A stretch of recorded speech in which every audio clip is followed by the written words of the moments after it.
The bustling atmosphere of downtown Manhattan always had a rhythm of its own, an orchestra of honking taxis, hurried footsteps, and distant chatter. Among the throng of sharp-suited professionals and trendy millennials, Sam Harris moved at his own pace, his cane tapping against the concrete like a soft metronome. Sam wasn't in a rush. He never was. Today, however, was special. He adjusted the brim of his well-worn fedora, the same one Alma had bought him years ago. In his pocket was a cashier's check for $35,000, the fruits of a lifetime of collecting and selling rare jazz vinyl records. It was bittersweet. Alma would have loved to see this day, the start of their dream to open a community music center. The bank loomed ahead, its glass facade reflecting the midday sun. Sam pushed open the heavy door, stepping into the cool, sterile lobby. The marble floors gleamed, and the air smelled faintly of lemon polish. He approached the counter, where a young teller greeted him with a perfunctory smile. "Good afternoon, sir. How can I help you?" Sam pulled the check from his pocket, its edges slightly crumpled from his nervous grip. "I'd like to deposit this, please." The teller's smile faltered when she saw the amount. "One moment, please." She disappeared into a back room, leaving Sam standing alone at the counter. Minutes passed. Then, a man in a crisp navy suit, the bank manager, approached. His expression was a mix of skepticism and forced politeness. "Mr. Harris," the manager began, glancing at the check. "This amount is unusual. Where did you acquire it?" Sam felt the heat rise to his face. "I sold a collection of records," he explained, his voice steady despite the tension building in his chest. "Been collecting them for decades." The manager's lips pressed into a thin line. "Do you have proof of the sale? Receipts? Identification for verification?" Sam handed over his ID and the sales receipt from the collector, but the manager barely glanced at them. "I'm sorry, Mr. Harris, but this check appears suspicious. We cannot process it." "Suspicious?" Sam repeated, his voice rising slightly. "I've been a customer here for years. That check is legitimate." The exchange began to draw the attention of other customers. The manager's tone grew sharper. "I'll have to ask you to leave, sir." Sam stood his ground, his cane trembling in his hand. "I'm not leaving until you give me a valid reason why my check can't be deposited." The manager motioned to a security guard, who approached with a practiced authority. "Escort Mr. Harris out of the premises." The humiliation hit Sam like a punch to the gut. He opened his mouth to protest, but the weight of the moment silenced him. The guard took him gently by the arm, leading him toward the exit. As Sam stepped onto the sidewalk, the world blurred. He wasn't sure if it was the tears threatening to fall or the sting of humiliation clouding his vision. Passers-by stared briefly but said nothing, their lives moving on uninterrupted. Behind him, the bank's glass door closed with a resolute thud. But someone had noticed. In the corner of the lobby, a man stood with his arms crossed, his sharp eyes following every detail of the encounter. He wore no tie, his blazer slightly rumpled, and his face bore the faint shadow of a man who hadn't slept much. "Elon, we're ready for the meeting," his assistant whispered. Elon Musk didn't respond immediately. His gaze remained fixed on Sam as he disappeared into the crowd outside. "Hold the meeting," he finally said. "I have something more important to handle." Samuel Harris sat on a bench in a small park a few blocks from the bank, his cane leaning against his knee. He watched pigeons flutter and peck at crumbs on the ground, their small dramas a faint distraction from his own turmoil. The check rested in his pocket like a weight he couldn't shake. As he adjusted his fedora against the glare of the sun, memories drifted in like a song he hadn't heard in years. Sam was born in Harlem in the 1940s, a neighborhood alive with jazz clubs, street vendors, and the unmistakable hum of dreams waiting to take flight. His father was a carpenter, his mother a seamstress. Together, they stitched and built a life that, while humble, was rich with music and love. Sam discovered his love for jazz early, sneaking out to hear legends like Duke Ellington and Thelonious Monk at the local clubs. By the time he was 18, he was playing trumpet in a small band that performed on weekends. His world was a melody of hope, ambition, and endless possibilities. But life had a way of improvising. The draft letter came during his second year of college. Sam left his dreams of music behind to serve in Vietnam. When he returned, the world had shifted. Harlem wasn't the same, and neither was he. Jobs were scarce, and the jazz clubs that once fueled his soul had begun to close, one by one. He met Alma on a rainy afternoon at a record store. She was flipping through vinyls, her fingers delicate yet purposeful. He struck up a conversation, impressed by her knowledge of jazz. One coffee date turned into two, and soon they were inseparable. Alma was the light of his life, her laughter a counterpoint to his quiet demeanor. They dreamed big together. One day, they'd open a community music center, a place where kids could learn instruments and stay off the streets. But dreams often collided with reality. Alma passed away 5 years ago. Cancer, swift and unforgiving. Sam's world grew smaller after that. The dreams they'd shared became a bittersweet memory. Still, he clung to the idea of the music center, pouring whatever money he could spare into a savings account. That's what brought him to the bank today. Selling his prized jazz collection had been an act of both desperation and determination. Those records were a part of him, but he knew Alma would have told him to let them go. Sam's thoughts were interrupted by the voice of a young man who had been sitting a few benches away. "Sir, are you okay?" the man asked, his expression a mix of concern and curiosity. Sam hesitated before nodding. "Just thinking, that's all." The man smiled faintly. "Well, whatever it is, I hope it works out." He walked away, leaving Sam alone once more. Sam stared at his hands, the veins prominent against his dark skin, a lifetime of work etched into every wrinkle and scar. He felt old, invisible. The humiliation at the bank wasn't new. It was just one more in a long line of dismissals. But this time, it wasn't just about him. It was about Alma, their dream, and the community he'd promised to serve. He couldn't let them win. As Sam stood to leave, he noticed someone approaching. A woman in a sleek black suit, her heels clicking against the pavement with purpose. "Mr. Harris?" she asked, her tone professional yet kind. Sam squinted, unsure if he recognized her. "Yes, that's me." The woman extended a card. "My name is Diana. I work for Mr. Elon Musk. He saw what happened at the bank and would like to meet with you." Sam blinked, the words not quite registering at first. "Elon Musk? The Elon Musk?" "Yes," Diana confirmed with a small smile. "He was in the bank for a meeting when he witnessed the incident. He'd like to discuss how he can help." Sam stared at the card in his hand, the name Elon Musk printed in bold, unmistakable letters. For the first time all day, hope flickered in his chest. "All right," he said finally. "Let's see what this is about." The plush conference room of the downtown Manhattan bank hummed with subdued activity. Outside its glass walls, staff bustled around, avoiding eye contact with one another. A mix of guilt and anxiety hung in the air. In the center of the room, Elon Musk sat at the head of the long oak table. His posture was casual, but his eyes were sharp, scanning the faces of the bank executives seated before him. "Let's get something straight," Elon began, his voice measured but firm. "I didn't ask for this meeting to discuss my accounts or the partnership we were supposed to talk about today. I'm here because I witnessed something deeply troubling." The bank CEO, Richard Lambert, shifted uncomfortably in his seat. "Mr. Musk, I assure you, this was a misunderstanding." Elon raised a hand, cutting him off. "A misunderstanding is forgetting to double-check a transaction. What I saw was blatant prejudice.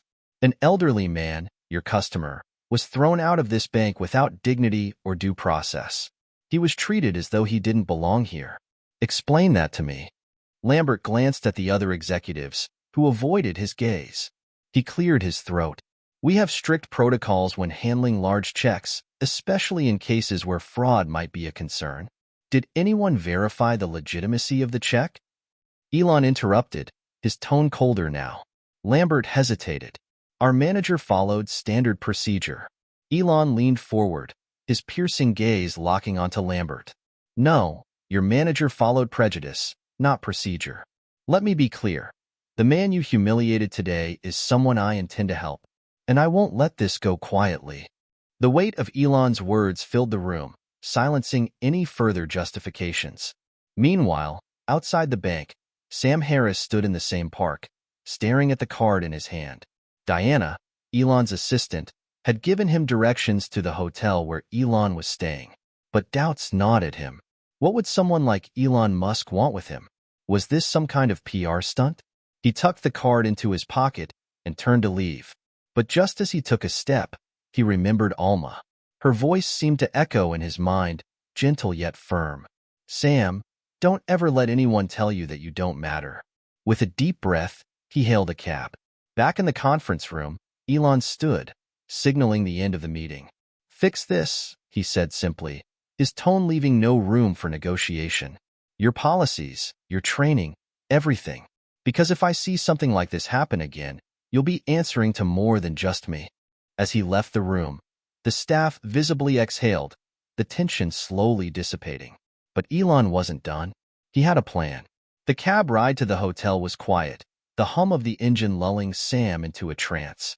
He watched the city pass by, skyscrapers towering like indifferent sentinels.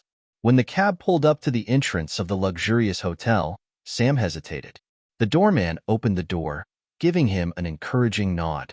Good afternoon, sir. Welcome. Sam stepped out, adjusting his hat. Diana was waiting for him just inside the lobby, her smile warm. Mr. Harris, thank you for coming. She led him through the expansive lobby to a private lounge, where Elon Musk was waiting. The billionaire stood as Sam entered, extending a hand. Mr. Harris, Elon greeted, his tone genuine. Thank you for meeting with me. Sam took his hand, still unsure what to make of the situation. Call me Sam, he said, his voice cautious but steady. Elon nodded. All right, Sam. I want to start by saying I'm sorry for what happened to you today. It was unacceptable. Sam shrugged slightly, his defenses still up. I've been through worse. That's what bothers me, Elon replied, his expression sincere. It shouldn't have happened at all, and it certainly shouldn't be something you're used to. Sam studied Elon for a moment, trying to read him. Why are you doing this? Elon smiled faintly. Because I can, and because it's the right thing to do. For the first time in hours, Sam felt a flicker of relief. Maybe, just maybe, someone was finally listening. The private lounge was quiet, the hum of the city outside barely audible through the thick glass windows. Elon Musk gestured for Sam to sit on the leather armchair across from him. A tray of coffee and pastries sat untouched on the table between them, but Sam wasn't thinking about refreshments. So, Sam began, leaning on his cane as he lowered himself into the chair. You said you wanted to help? What exactly does that mean? Elon sat back, his hands steepled in thought. Let's start with the check. That bank had no right to treat you the way they did. I'll personally ensure it's deposited without further issue. Sam raised an eyebrow. You're going to walk back in there and order them around? Elon chuckled. Something like that. But it's more than just the check, Sam. That incident, what I witnessed, was a symptom of a bigger problem. People in power dismissing others because of their age, race, or status. I want to make sure it doesn't happen again, to you or anyone else. Sam's gaze narrowed. Big words for a man who runs billion-dollar companies. What's in it for you? Elon leaned forward, his tone earnest. It's not about me. I've spent my career building rockets, cars, and tech. But moments like today remind me that real change doesn't always come from technology. It comes from people standing up for each other. I saw what they did to you, and I can't unsee it. Sam regarded him carefully. He hadn't met many smooth talkers in his life, but there was something different about this man. His words felt less rehearsed, more genuine. All right, Sam said slowly. If you're serious, let's talk. Elon nodded, satisfied. Tell me about the check. What's the money for? Sam's face softened as he leaned back in his chair. It's for a community music center. Alma, my wife, and I dreamed of opening one for years. We wanted a place where kids could learn instruments, stay off the streets, and find some hope in their lives. After she passed, I promised I'd make it happen. Sold my record collection to get started. Elon's expression shifted, a mix of respect and intrigue. A music center? That's incredible. Do you have a location? Not yet, Sam admitted. The check was the first step. I was planning to look for a spot after depositing it. Elon rubbed his chin thoughtfully. What if I helped you fast-track the dream? Find a space, fund the renovations, get the center up and running? Sam blinked, unsure if he'd heard correctly. You do that? Why? Because it's worth doing, Elon said simply. And because the world needs more places like the one you're describing. I can't play an instrument to save my life, but I know the value of creativity and community. Let me help. Sam hesitated, his instincts warning him against trusting too easily. But something in Elon's demeanor, the way he spoke without condescension, made him pause. I don't want charity, Sam said finally. It's not charity, Elon replied. It's a partnership. Your vision, your community, your leadership, my resources. Together, we can make it happen. For the first time in years, Sam felt something stir within him, a cautious optimism, like the first notes of a long-forgotten melody. All right, he said, extending his hand. Let's do this. Elon shook his hand firmly, a smile spreading across his face. You won't regret it, Sam. As they wrapped up their conversation, Diana entered the lounge with a tablet in hand. Mr. Musk, your next meeting is in 20 minutes. Elon stood, turning to Sam. Diana will help you with anything you need. We'll start scouting locations tomorrow. In the meantime, I'll handle the situation at the bank. Sam nodded, still processing everything. As Elon left the room, Diana handed him a folder. Mr. Musk wanted you to have this. It's a preliminary plan for the music center, based on what you shared earlier. Sam opened the folder, his eyes widening at the detailed sketches inside. A sleek but welcoming building, complete with practice rooms, a recording studio, and a small performance hall. It was more than he'd ever dared to imagine. For the first time in a long time, Sam allowed himself to smile. The next morning, the atmosphere at the bank was tense. Richard Lambert, the CEO, had called an emergency meeting with his senior staff after receiving a pointed email from Elon Musk himself. The email was brief, but left no room for misinterpretation. I will personally ensure that this incident is addressed and systemic changes are implemented in your organization. Failure to act will result in public scrutiny on a scale you cannot imagine. As the senior staff gathered in the conference room, whispers filled the air. The branch manager involved in the incident, Janet Moore, sat at the end of the table, her expression a mix of defiance and anxiety. Richard entered, his face set in a grim line. He wasted no time. Let's get one thing straight, he began, his voice cold.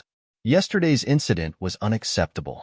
I've already been in contact with Mr. Musk, and the repercussions for this bank could be catastrophic if we don't handle this correctly.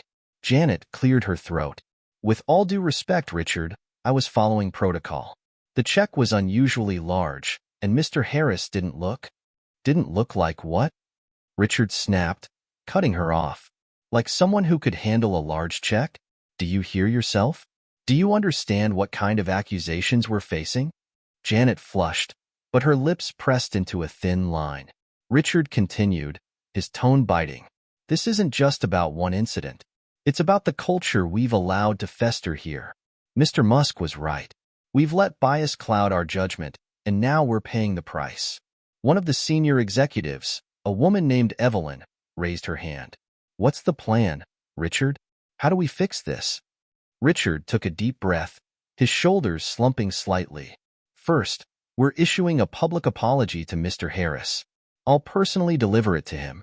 Second, we're launching a full review of our training programs, focusing on implicit bias and customer service. And Janet? Evelyn asked, her gaze flicking toward the branch manager. Janet stiffened. Richard's eyes narrowed. Janet will be placed on administrative leave, pending a formal investigation. Depending on the findings, further action may be taken. Janet opened her mouth to protest but thought better of it.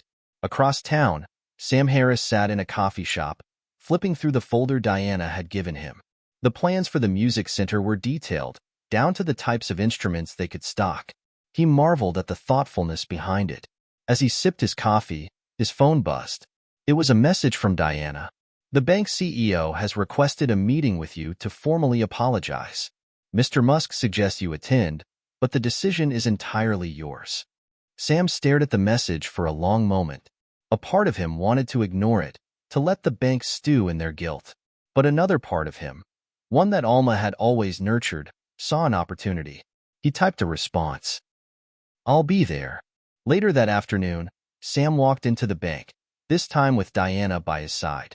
The staff avoided his gaze, their earlier arrogance replaced with visible unease. Richard Lambert was waiting for him in the same conference room where Elon had confronted the executives the day before. As Sam entered, Richard stood, extending a hand. "Mr. Harris," Richard began, his tone contrite. "Thank you for agreeing to meet with me. On behalf of the bank, I want to sincerely apologize for the way you were treated yesterday. It was wrong, and it does not reflect the values we strive to uphold." Sam regarded him silently for a moment before taking the offered hand. "Apology accepted," he said, his voice steady. "But words only go so far. What are you doing to make sure this doesn't happen again?" Richard nodded, as if expecting the question. "We're implementing new training programs to address implicit bias, starting immediately. We're also revising our protocols to ensure situations like this are handled with care and respect." Sam studied him, his expression unreadable. "Good. But remember, actions speak louder than words. I'll be watching." Richard's face flushed slightly, but he nodded. "Understood." As Sam left the bank, he felt a sense of closure, but also a renewed determination. The incident had been humiliating, but it had also opened a door he hadn't anticipated. A chance to make a real difference, not just for himself, but for others. Diana smiled as they stepped outside. "How do you feel?" Sam adjusted his fedora, a faint smile tugging at his lips. "Like it's time to get to work." The following morning, Sam Harris stood in front of a sleek black Tesla, the sunlight glinting off its polished exterior. Diana leaned against the car, holding a tablet and grinning at him. "Ready for your first big step?" she asked cheerfully. Sam adjusted his cane and tipped his hat. "Ready as I'll ever be." "Where are we headed?" Diana tapped on her tablet, bringing up a map. "We've shortlisted 3 potential locations for the music center. Each has unique possibilities, and Mr. Musk wants you to choose the one that feels right." Sam raised an eyebrow. "So, I get the final say, huh?" "Absolutely," Diana replied, opening the car door for him. "This is your project, Sam. Elon's just providing the tools." Sam climbed into the passenger seat, marveling at the futuristic dashboard. As the car glided silently through the streets of New York City, he looked out the window, lost in thought. The first location was a vacant warehouse in Harlem. The building was massive, with high ceilings and exposed brick walls. It had been abandoned for years, but Sam could see its potential. "This place has history," Diana explained as they walked through the dusty space. "It used to be a textile factory in the 1920s. Plenty of room for practice rooms and even a performance hall." Sam ran his hand along the rough brick wall, imagining the sound of kids playing instruments, laughter echoing through the halls. "Not bad," he murmured, a flicker of excitement in his voice. The second location was a former community center in the Bronx. It was smaller than the warehouse, but already equipped with several rooms that could be converted into practice spaces. "This one comes with a lot of community support," Diana said. "The local neighborhood association is eager to see it restored." Sam chatted with a group of residents who had gathered outside the building, their enthusiasm infectious. They spoke of their hopes for the center, how it could bring the community together and keep kids off the streets. Sam nodded thoughtfully. "This place already feels alive," he said. The third location was a modern but vacant storefront in Brooklyn. It was in a bustling neighborhood, surrounded by cafes and shops. The space was smaller than the other two, but came with a prime location that could attract a steady flow of visitors. "This one's got visibility," Diana pointed out. "It's right in the heart of the city's creative scene. You'd have no trouble finding students here." Sam walked through the sleek, empty rooms, his cane tapping softly against the polished floors. He liked the energy of the area, but something about it felt too polished, too commercial. Back in the car, Diana turned to Sam. "So, what do you think?" Sam stared out the window, deep in thought. Each location had its strengths, but his mind kept drifting back to the warehouse in Harlem. Its rawness, its history. It felt like the right place to start something meaningful. "I think I've made up my mind," he said finally. Later that afternoon, Sam and Diana stood outside the warehouse in Harlem. Elon Musk joined them, stepping out of his own Tesla with his usual casual confidence. "So," Elon said, clapping Sam on the shoulder, "what's the verdict?" Sam gestured toward the warehouse. "This one. It's got soul. Feels like the kind of place Alma would have loved." Elon smiled. "Good choice. We'll get the ball rolling immediately. Contractors, architects, whatever you need." Sam's heart swelled with a mix of gratitude and excitement. For the first time in years, he felt like Alma's dream was truly within reach. Elon glanced at the warehouse, then back at Sam. "You're not just building a music center here. You're building a legacy." Sam nodded, a determined glint in his eye. "Then let's make it one to remember." The warehouse buzzed with activity. Contractors in hard hats walked in and out, discussing plans while electricians ran cables along the exposed beams. Architects huddled over blueprints spread across a makeshift table in one corner, and the sound of hammers and saws filled the air. Sam Harris stood in the middle of it all, his cane steadying him as he took in the organized chaos. Diana handed him a hard hat with a smile. "Ready to see your vision come to life?" she asked. Sam chuckled, placing the hat on his head. "I'll believe it when I hear the first note played here. For now, I'm just trying to stay out of everyone's way." Over the next few weeks, Sam became a constant presence at the site. He met with architects to discuss the design of the practice rooms, each tailored to provide optimal acoustics for budding musicians. "What about the performance hall?" Sam asked one day, standing with the lead architect, a tall man named Victor. Victor gestured to the space at the far end of the warehouse, where a raised platform was already under construction. "We're designing it to seat about 200 people. It'll have state-of-the-art lighting and sound systems. Intimate, but professional." Sam smiled. Alma would have loved this. She always said music deserves a proper stage, no matter how small the audience. One afternoon, Sam noticed a group of neighborhood kids peering through the construction fence. Their curiosity was evident, and Sam couldn't resist walking over. "Hey there," he called out, leaning on his cane. "What are you kids up to?" A boy, no older than 12, spoke up. "What's going on in there? Looks cool." Sam grinned. "It's going to be a music center. A place where kids like you can learn to play instruments, write songs, maybe even perform on stage." The kids' eyes lit up. "For real?" one of them asked. "For real," Sam said. "You like music?" They nodded enthusiastically. "Good," Sam said. "Keep an eye on this place. Once it's done, I expect to see all of you in there, making some noise." Meanwhile, Elon Musk made good on his promise to support the project.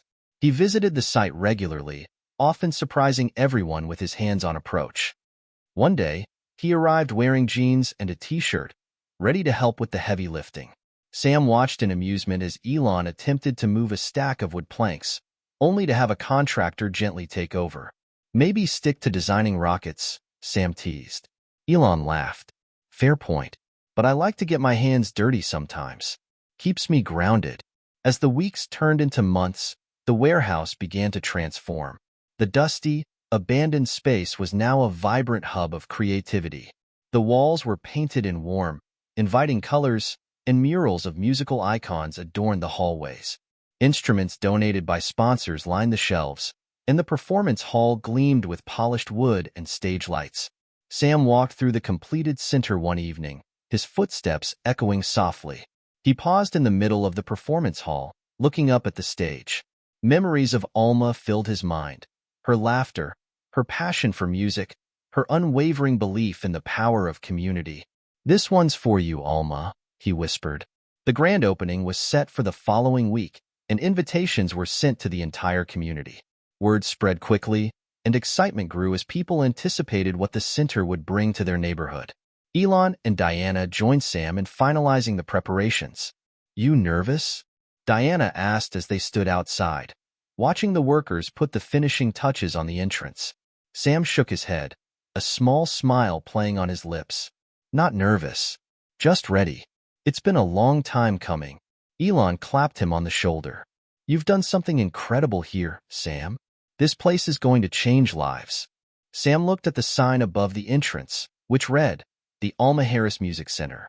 Let's hope so, he said softly. The day of the grand opening arrived, and the streets surrounding the Alma Harris Music Center buzzed with life. A stage had been set up in front of the building, and a crowd of hundreds gathered, ranging from local families to curious passers-by. Children held balloons, musicians tuned their instruments, and the energy in the air was electric. Sam stood backstage, nervously adjusting his tie. He glanced at Diana, who was reviewing the program on her tablet. "Think anyone's going to show up?" he asked, his voice tinged with doubt. Diana laughed, gesturing toward the growing crowd. "Take a peek for yourself, Sam. Looks like half the city's here." Sam peeked out and was taken aback. The sea of faces stretched far and wide, a mix of ages and backgrounds. His heart swelled with gratitude and a touch of disbelief. Elon Musk joined him backstage, dressed casually but exuding his usual charisma. "You ready for this, Sam?" Sam took a deep breath. "As ready as I'll ever be." The event began with a lively performance by a local jazz band, their music setting the tone for the celebration.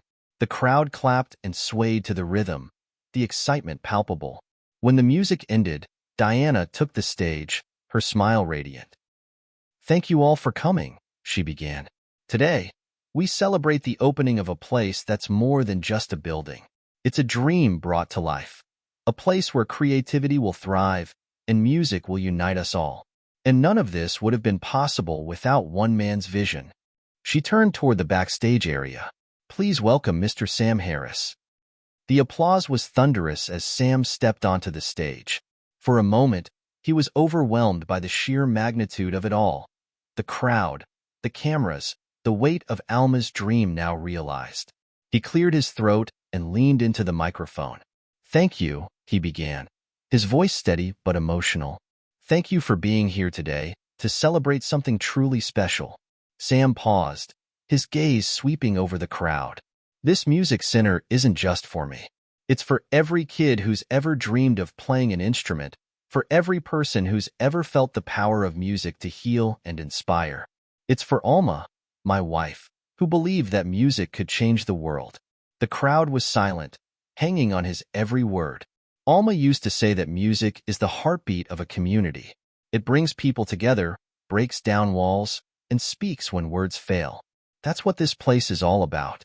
And I can't wait to see the magic you all create here. As Sam stepped back, the applause erupted once more, the crowd rising to their feet. The ribbon-cutting ceremony followed, with Elon Musk and local leaders joining Sam in the honor. Sam handed a pair of oversized scissors to a group of children from the neighborhood, letting them do the honors. "Go ahead, kids," he said with a grin. The children giggled as they cut the ribbon, officially opening the center to the public. Inside, the community marveled at the transformation. Kids raced to try out the instruments, their laughter filling the air. Parents toured the practice rooms, envisioning their children learning and growing in the space. Musicians gathered in the performance hall, already planning events and collaborations. Sam wandered through the bustling crowd, soaking it all in. He paused in front of a mural depicting Alma, her radiant smile captured perfectly. "You did it, Alma," he whispered. "We did it." As the event wound down, Elon pulled Sam aside. "You've built something incredible here, Sam," he said, his tone earnest. "But this is just the beginning. There's a world of opportunity ahead, and I'll be here to support you every step of the way." Sam smiled, shaking Elon's hand. "Thank you, Elon, for everything." Elon grinned. "No thanks needed. Just promise me one thing. Keep pushing, keep dreaming. The sky's the limit." Sam nodded, his heart full. "Deal." That night, as the city quieted, Sam sat alone in the now-empty performance hall. He closed his eyes, imagining the music that would soon fill the space. For the first time in years, he felt Alma's presence as if she were sitting beside him, her hand in his. "Here's to the future," he murmured, a tear sliding down his cheek. And in that moment, the Alma Harris Music Center wasn't just a building. It was a beacon of hope, a testament to resilience, and a reminder that dreams, no matter how delayed, can always come true. The day after the grand opening, the Alma Harris Music Center came alive with its first students. Sam arrived early, cane in hand, ready to greet them. He stood by the entrance, watching as kids of all ages filed in, their excitement palpable. Diana joined him, holding a clipboard. "We've got over 100 kids signed up for the first round of classes," she said, her tone brimming with enthusiasm. Sam shook his head in awe. 100? I was worried we wouldn't get 10. Diana laughed. "You're going to need more teachers, Sam." The morning began with orientation. Sam gathered the students in the performance hall, which now felt like a vibrant hub of energy. Parents sat in the back rows, their faces a mix of pride and curiosity. Sam stepped onto the stage, adjusting the microphone. "Welcome, everyone," he began, his voice steady. "This center is more than just a place to learn music. It's a place to find your voice, to connect with others, and to discover what you're capable of." He paused, looking out at the eager faces. "Music has the power to change lives, and I can't wait to see how it changes yours." The room erupted in applause, the students cheering loudly. The day's classes began with a mix of group sessions and one-on-one lessons. Sam walked from room to room, watching as teachers worked with the students. In one room, a young girl tentatively plucked the strings of a guitar, her brow furrowed in concentration. The instructor gently guided her hands, encouraging her with patient words. In another, a group of boys worked together on a drum circle, their laughter echoing through the halls as they found their rhythm. Sam's heart swelled with pride as he saw the space filled with life and creativity. During a break, Sam met a shy boy named Malik, who lingered near the piano room but didn't join the lesson. "Hey there," Sam said, sitting down beside him. "You play?" Malik shook his head. "I want to, but I'm not good at anything." Sam smiled gently. "Everyone starts somewhere, kid. The first step is just giving it a try." He gestured toward the piano. "Come on, I'll show you a few notes." Malik hesitated, but eventually followed Sam to the piano. Sam placed his hands on the keys, playing a simple melody. Then he guided Malik's fingers to replicate it. Malik's face lit up as he played the notes. "I did it." Sam grinned. "See? You're better than you think." By the end of the day, the center buzzed with success stories. Kids showed off their progress to their parents, and teachers exchanged ideas for the next lessons. Elon Musk stopped by in the evening, walking through the center with his usual air of curiosity. "What do you think?" he asked Sam as they stood in the performance hall. Sam chuckled. "I think we're off to a good start." Elon nodded. "Good start?" "Sam, this place is already a hit." Sam looked around at the smiling faces, the hum of conversation, and the sound of music drifting through the halls. For the first time in years, he felt truly at peace. As the day wound down, Diana found Sam sitting on a bench outside the center, watching the sunset. "You did it," she said, sitting beside him. Sam shook his head, a soft smile on his lips. "We did it. All of us." Diana leaned back, gazing at the sky. "What's next, Sam? What's the big dream now?" Sam looked at the center, its lights glowing warmly in the evening. "The big dream," he mused, "to make sure every kid who walks through those doors knows they matter, that they have something to offer the world." Diana nodded, her expression thoughtful. "I think Alma would be proud." Sam smiled, his gaze fixed on the horizon. "I hope so." Weeks passed, and the Alma Harris Music Center became an integral part of the community. Its doors opened daily to students from all walks of life, some with natural talent, others who had never touched an instrument before. The sound of music echoed through the halls constantly, and Sam couldn't help but feel a sense of fulfillment every time he walked through the door. It was a Tuesday afternoon when he first noticed the ripple effect, the way the center was beginning to impact more than just its students. Sam had arrived early, his usual morning routine of checking in with the staff and contractors, when he spotted a small crowd gathered in front of the center. Curious, he made his way outside. There, standing at the entrance, was a group of young mothers, holding their children by the hand. They were looking up at the sign with a mix of awe and hope. "I heard this place is offering free music classes for kids," one of the mothers said to another. "I've been saving up for music lessons, but it's just too expensive." Another woman nodded. "I don't know how to get my kids into this, but I'd love for them to have the chance. They love to sing." Sam walked up to the group, his cane tapping the ground with each step. "Ladies, can I help you with something?" One of the mothers turned, startled, and then smiled when she recognized him. "Oh, you're Mr. Harris, the founder. We were just talking about how much we'd love for our kids to have music lessons here, but we don't know where to start." Sam smiled warmly. "Well, you're in the right place. If you'd like, I can get you signed up right now." The very next week, the center was buzzing with new students, many from families who otherwise wouldn't have been able to afford such opportunities. Sam was reminded of Alma's vision, a space that welcomed everyone, regardless of their background or financial situation. Diana had helped secure a series of community donations and scholarships, which allowed the center to offer free lessons to families in need. But it wasn't just about the music. It was about the sense of belonging and hope the center brought to those who felt overlooked. As the weeks went by, the center became a safe haven for families. Local teens started helping out, volunteering as teaching assistants or as part of the after-school programs. The sense of unity and shared purpose grew, and soon, the music center wasn't just a place for lessons. It was a cornerstone of the community. One evening, Sam sat in his office, going over some reports when he received a surprise visit. It was Malik, the shy boy who had played the piano for the first time on opening day. Malik was holding something behind his back, his eyes wide with excitement. "Hey, Mr. Harris," Malik said, his voice quieter than usual but with a new sense of confidence. I wrote something." Sam raised an eyebrow, intrigued. "You did? What kind of something?" Malik hesitated, then pulled a crumpled piece of paper from behind his back. "It's a song. I wrote it for my mom." Sam smiled, his heart swelling with pride. "I'd love to hear it."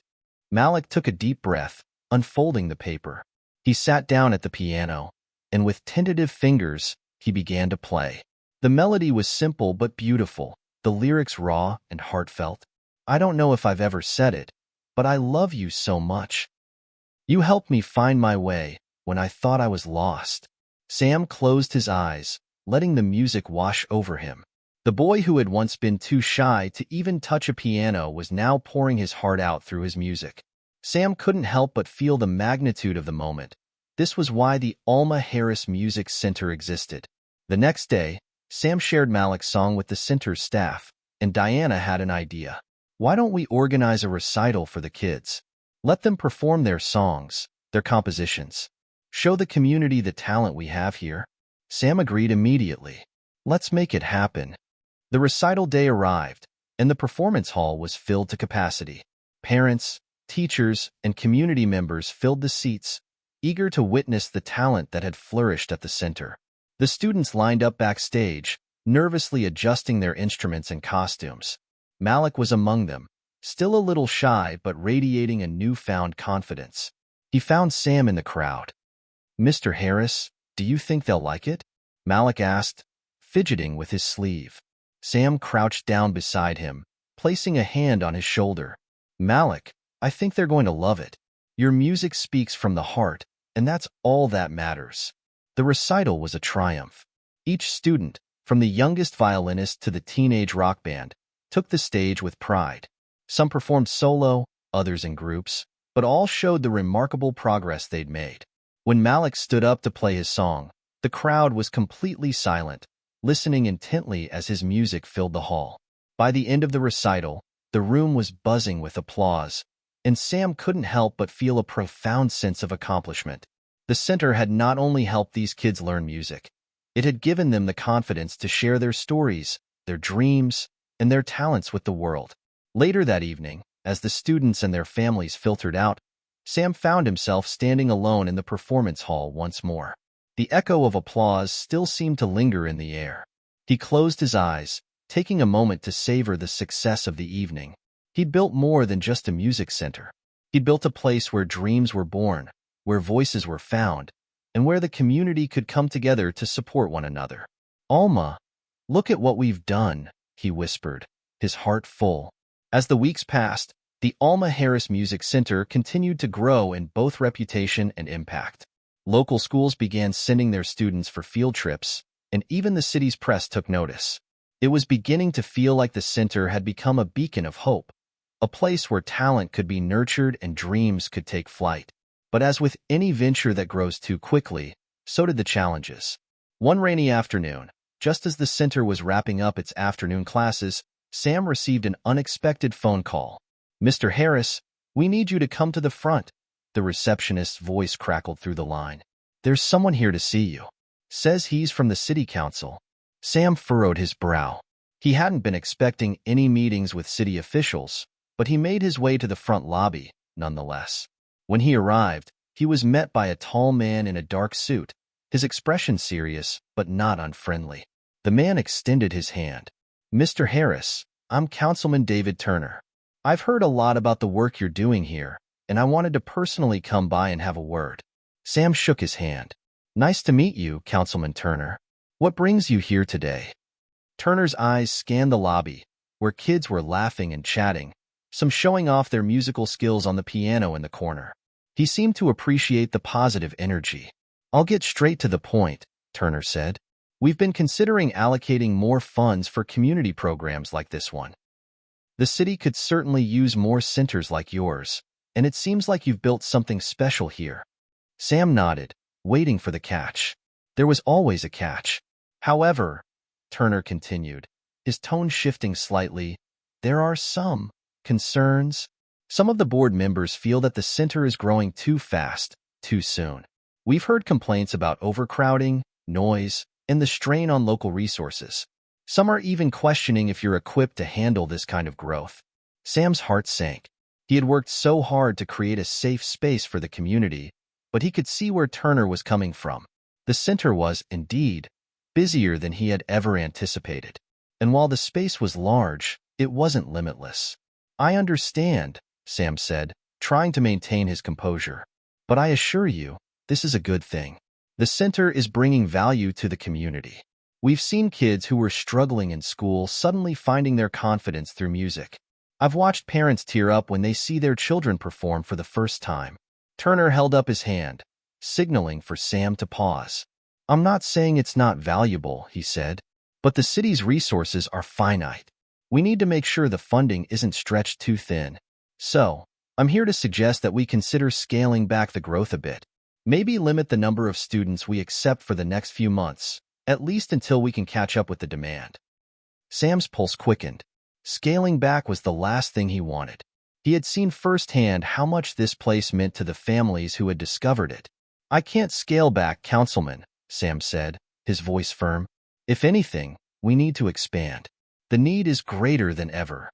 As the days passed, Sam couldn't shake the conversation with Councilman Turner.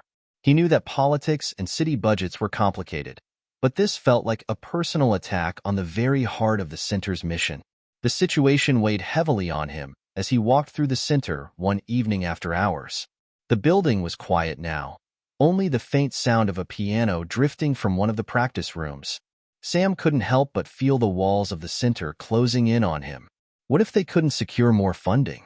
What if they were forced to turn away kids who needed this place? His thoughts were interrupted by the soft ding of a notification on his phone. He glanced at the screen. It was a text from Diana. "You won't believe who's here." Sam found Diana in the main lobby, talking to a group of familiar faces. To his surprise, one of them was Elon Musk. "Elon?" Sam asked, his brow furrowed. "What are you doing here?" Elon, always the enigma, smiled and waved casually. "I thought I'd drop by and see how things are going. You know, keep an eye on my investments." Sam chuckled, but then he noticed the serious expressions on the faces around him. Diana was standing next to the councilman, Turner. Sam's stomach twisted. "What's going on here?" Diana looked at Sam, her eyes filled with concern. "Councilman Turner was just telling me about the city's proposal to cut back funding for the center. He's worried about overcrowding, Sam." Elon raised an eyebrow. "Cut back? I think we can all agree that's the last thing this place needs." Turner shifted uncomfortably, clearly not expecting this turn of events. "Mr. Musk, I didn't realize you were involved in this project." "I'm more than involved," Elon said, his tone shifting. "I've been following Sam's work here from the start. And I can tell you right now, this center is a success. Not only is it a valuable resource for the community, but it's also an investment in the future. Cutting funding would be a mistake." The conversation grew heated as Turner tried to stick to his concerns about resources, while Elon and Sam argued for the importance of expanding the center. Sam could see that Turner was starting to buckle under the pressure, especially with Elon's passionate words and the visible support from the staff and volunteers who had gathered to witness the exchange. Finally, Turner sighed. "I'll take your concerns into consideration," he said, his voice tight. "But there are no promises. We'll need a proposal for how to handle the growth." Sam didn't hesitate. "I'll get it to you first thing in the morning." As Turner left the building, Elon turned to Sam with a grin. "Looks like you've got an ally in City Hall." Sam exhaled in relief. "I don't know what to say. You really pulled through for us, Elon." Elon shrugged. "Just doing my part. Besides, if this place keeps growing, you might need a bigger building." Sam smiled, grateful but still concerned about what the future held. The battle wasn't over yet, but with friends like Elon by his side, Sam felt more confident than ever that the Alma Harris Music Center had a bright future ahead. The following week was a whirlwind for Sam. After Elon Musk's unexpected intervention, the city council had agreed to delay any decisions regarding funding cuts until a more detailed proposal could be reviewed. Sam was now focused on drafting that proposal, one that would not only address the immediate concerns about overcrowding but also ensure that the Alma Harris Music Center could continue to thrive and grow without compromising its mission. Every day, Sam worked long hours in his office, brainstorming new ideas, reaching out to potential donors, and collaborating with Diana and the staff to develop a comprehensive plan. Despite the pressure mounting, he felt an invigorating sense of purpose. The center had come so far, and he wasn't about to let anything jeopardize its future. One morning, as Sam was sitting at his desk with a cup of coffee, Diana walked in, holding a letter in her hand. Her expression was unreadable.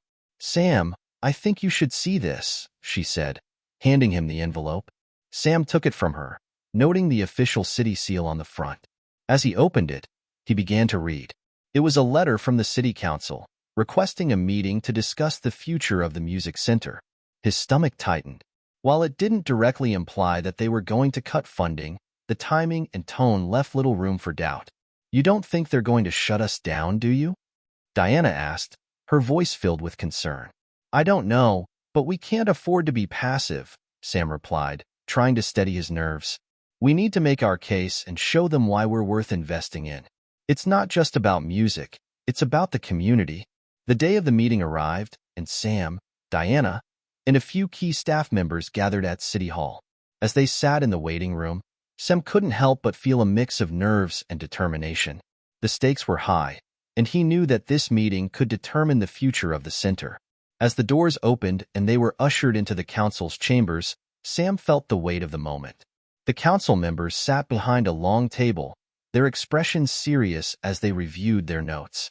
Turner, the same councilman who had initially raised the concerns about overcrowding, sat at the head of the table, flanked by a few others.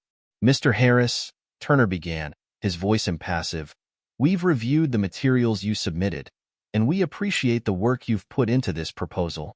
Sam nodded, but his mind was racing. Was this the moment they would make their decision? "We've also consulted with some of your local supporters," Turner continued, "including Mr. Musk, who has expressed his full support of your project. However, there are still concerns that we need to address, particularly with regard to the sustainability of your center's rapid growth." Sam leaned forward, ready to speak. "I understand the concerns," he said, his voice calm but resolute. "But let me be clear. This center is not just a place for music lessons. It's a lifeline for these kids. It's a safe space, a place where they can express themselves, where they can dream and belong. And we've proven that it works. We're not asking for handouts. We're asking for an opportunity to keep going, to grow even more, to reach more kids who need us." Turner exchanged a glance with the other council members, who remained silent. Sam could feel the tension building in the room. Diana stood up, speaking next. "We've seen the impact the center has had on the community. Kids who were once struggling in school are now excelling. We've received letters from parents expressing their gratitude. This place has become a beacon of hope, and we can't afford to lose it." Elon, who had attended the meeting as a silent observer, finally spoke up, his voice unwavering. Let's not forget that this isn't just about the immediate community. This center is an investment in the future. It's about giving these kids the tools to succeed in life. And if the city is willing to put its money behind that, we're all going to see the benefits in the long run. The meeting continued for hours, but Sam could see that the council members were beginning to waver. The stories from the community, combined with Elon's powerful words, had made an impact. Turner, who had initially been the most skeptical, was now looking thoughtful, his pen tapping lightly on the table. Finally, after what felt like an eternity, Turner spoke. "We'll approve a temporary increase in funding, but with the condition that you submit regular reports on your growth and provide a detailed plan for managing capacity. If you can continue to demonstrate that the center is both beneficial to the community and financially sustainable, we will discuss further funding in the future." Sam exhaled, his heart pounding in his chest. "Thank you," he said, his voice steady but filled with relief. "We won't let you down." As they left the city hall, Sam, Diana, and the team couldn't help but smile. It wasn't a full victory, but it was a start. They had secured the funding for now, and Sam knew that this was the opportunity they needed to prove the worth of the Alma Harris Music Center. The next few weeks were a blur of action. Sam worked tirelessly with the staff to implement new systems for managing the growing number of students. They hired additional teachers and assistants, expanded their outreach programs, and started offering more scholarships to underprivileged families. Every day felt like a new challenge, but it was one that Sam embraced wholeheartedly. One evening, as Sam sat in his office, reviewing reports and plans for the future, he received another text from Diana. It was a picture of a new flyer the center had printed, with a bold, bright headline: "The Alma Harris Music Center, where dreams take flight." Sam smiled. This was just the beginning. As he sat back in his chair, he thought about how far they had come. From that first day when the doors opened, to the countless hours of hard work, to the partnerships and funding that had come their way. It had all led to this.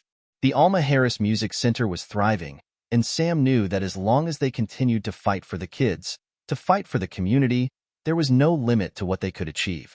The success of the Alma Harris Music Center continued to reverberate throughout the community, but with that success came a new set of challenges. As the number of students grew, so did the demand for more space, more resources, and more teachers. Sam felt the weight of these demands every day, but he was determined not to let the center's growth falter. One afternoon, as he was meeting with Diana and a few staff members to discuss the center's future, Sam's phone buzzed. It was a message from Elon Musk. "I have an idea. Meet me tomorrow at the center. It's time to take this to the next level." Sam's brow furrowed in curiosity. He had a sense that whatever Elon had in mind, it was going to be a game changer. The next day, Sam arrived at the Alma Harris Music Center early, eager to meet with Elon. As he walked through the lobby, he noticed a group of kids gathering around the grand piano, a sight that had become all too familiar. But today, there was a different energy in the air, a sense of anticipation. Elon was waiting in Sam's office, his usual calm demeanor barely masking the excitement in his eyes. As Sam sat down, Elon wasted no time getting to the point. "I've been thinking about how we can really scale this thing," Elon began. "The center is doing incredible work, but the demand is growing exponentially. You're going to hit a point soon where you won't be able to meet that demand with just one building." Sam nodded. "I've been thinking about that too. The space is becoming a bottleneck. We need more resources if we want to keep up with the growth." Elon leaned forward. "Exactly. And that's where I come in." Sam raised an eyebrow. "What do you mean?" "I'm going to help you expand, but I'm not talking about just adding more classrooms. I'm talking about building a state-of-the-art facility, one that can serve as a hub for music education, innovation, and community development. Think bigger, something that can support not just the kids you have now, but thousands more in the years to come." Sam was taken aback. "A new facility? You're talking about building something from the ground up?" Elon smiled. "Why not? We have the resources, the support, and the vision. With the right design and technology, we can create a space that's not only a music center but a place for other types of learning and community building. I've been in touch with architects and engineers. I want to make this a flagship project, one that can inspire other cities to invest in their own community-driven educational programs." Sam felt a rush of excitement. He had always dreamed of expanding the center, but this idea was beyond anything he had ever imagined. A state-of-the-art facility? It sounded like something straight out of a dream. How soon can we start? Sam asked, his voice filled with awe. Let's get the ball rolling immediately, Elon replied. I'll help secure the funding, and we'll start looking for a location. The next few weeks were a blur of meetings, designs, and paperwork. Elon's team of architects and engineers worked closely with Sam and Diana to draft blueprints for the new facility. The vision for the building was grand: a multi-story complex with music rooms, rehearsal spaces, performance stages, classrooms for other arts and sciences, a community garden, and even a tech lab for students to explore music production and innovation. But building something of this scale would require more than just blueprints and plans. It would require support from the city, local businesses, and the community at large. Sam and Diana worked tirelessly, meeting with city officials, local leaders, and potential investors. They held fundraisers, hosted community events, and rallied people together to show their support for the new facility. One evening, as Sam and Diana were preparing for a big presentation to a group of potential investors, Sam received an unexpected visitor. It was Councilman Turner, the same man who had previously questioned the sustainability of the center's growth. Sam, Diana, Turner said, entering the office with a serious look on his face. I've been hearing a lot of buzz about your new project. A state-of-the-art facility. Huh? Sam stood up, trying to read Turner's expression. Yes, Councilman. We're looking to build something that can serve as a true resource for the community, a place where kids can learn, grow, and reach their full potential. Turner raised an eyebrow. I'm not sure how the city will feel about that. It's a big ask, and there are a lot of other projects in the pipeline. You've got some big names behind you. I see that. But you'll need more than that to convince everyone. Sam felt a twinge of doubt creep in, but he pushed it aside. We have the community on our side. We've seen firsthand how much the center has impacted people's lives. And this new facility isn't just for the kids who come here now. It's for the next generation. We're creating something that will continue to inspire and transform lives for years to come. Turner studied Sam for a moment, then nodded slowly. I'll be honest with you, I'm still not fully convinced, but I'm willing to help you get the support you need. If you can show me a solid plan that outlines how this will benefit the city as a whole, I'll put in a good word with the other council members. Sam's heart lifted. Thank you, Councilman. That's all we're asking for, a fair chance. As the days went on, Sam and Diana worked hard to finalize their proposal. They gathered data on the center's impact on local schools, unemployment rates, and crime statistics. They included testimonials from parents, students, and teachers, all of whom spoke passionately about how the center had changed their lives. They also included detailed projections for how the new facility could generate local jobs, attract visitors, and create new opportunities for partnerships with local businesses. When the proposal was finally ready, Sam and Diana presented it to the city council. The meeting was tense, but as Sam spoke, he could feel the room begin to shift.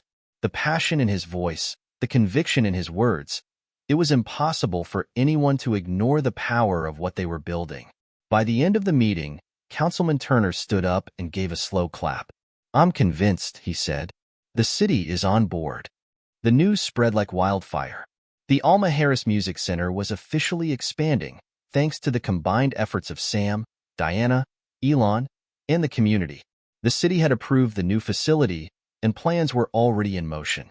But even with the victory, the journey ahead was far from simple. Building something on the scale of the new center would take time, resources, and, most importantly, unwavering determination. Sam spent every waking hour focused on the project, often meeting with architects, engineers, and contractors to ensure everything went smoothly. The design was ambitious, with a focus on sustainable energy, cutting-edge technology, and spaces that fostered collaboration. But Sam knew that the heart of the project was not in the walls or the technology. It was in the lives it would change. As construction began, the center continued to run its programs, albeit with growing pains. With more students enrolling every day, Sam and his team had to get creative about managing the overflow. They set up temporary classrooms in nearby community spaces and even held some classes outside when the weather allowed.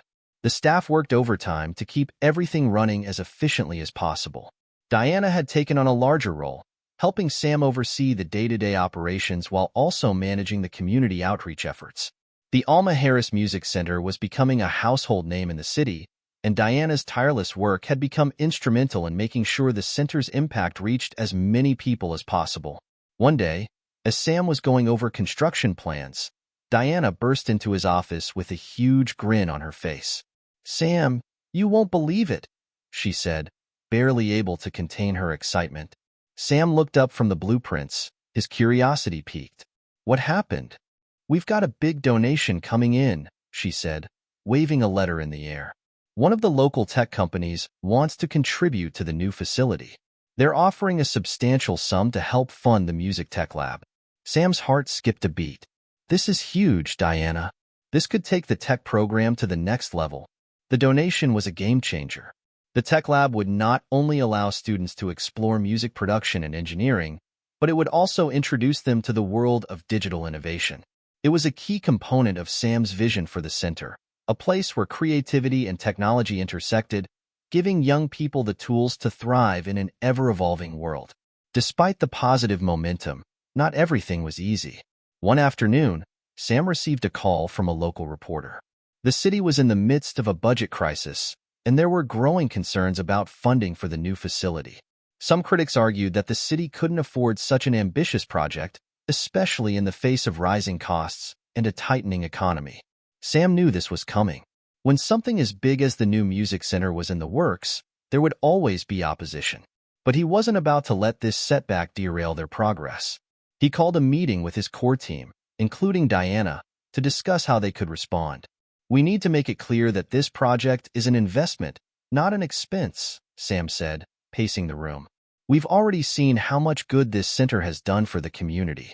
We've improved academic performance, reduced juvenile crime, and provided a safe place for kids who need it most. This facility will only expand that impact." Diana nodded. "We should reach out to the families and students who've benefited from the center. Get them to tell their stories. Let the community be our advocates. If we can show how much this place means to them, the city won't be able to ignore it." The team set to work. They organized interviews with students, parents, and teachers who shared powerful stories of how the center had changed their lives. One student, Jessica, spoke of how this center had helped her discover her voice as a musician, leading to a scholarship at a prestigious music school. A local parent, Carl, shared how the center had kept his son out of trouble and helped him focus on his education. These stories were raw, emotional, and real, and they had the power to sway public opinion. Within weeks, the pressure on the city council began to mount. Local businesses and residents rallied behind the center, sending letters and petitions to the council to show their support. The media coverage was overwhelmingly positive, painting the Alma Harris Music Center as a beacon of hope in a time of uncertainty. One morning, Sam received another call from Councilman Turner. The tone of the conversation was different this time. There was a sense of optimism in Turner's voice. "Sam, I've seen the public response to the center's expansion, and I have to say, I'm impressed," Turner said. "The community is behind you, and it's clear this is a project that will benefit the entire city. I'm ready to put in my support for the next phase of funding. Let's make this happen."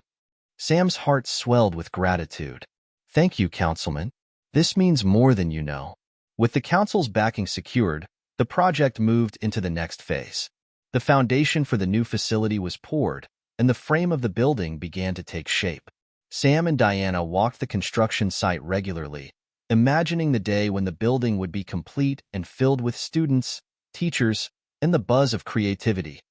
But even as they moved forward with the construction, Sam knew that the real work wasn't just in building the facility. It was in ensuring that the heart of the Alma Harris Music Center remained strong. He spent as much time as possible with the kids, teaching, mentoring, and listening to their dreams. One afternoon, after class, a young boy named Jamal approached Sam. He was one of the newer students, and his raw talent had impressed everyone at the center.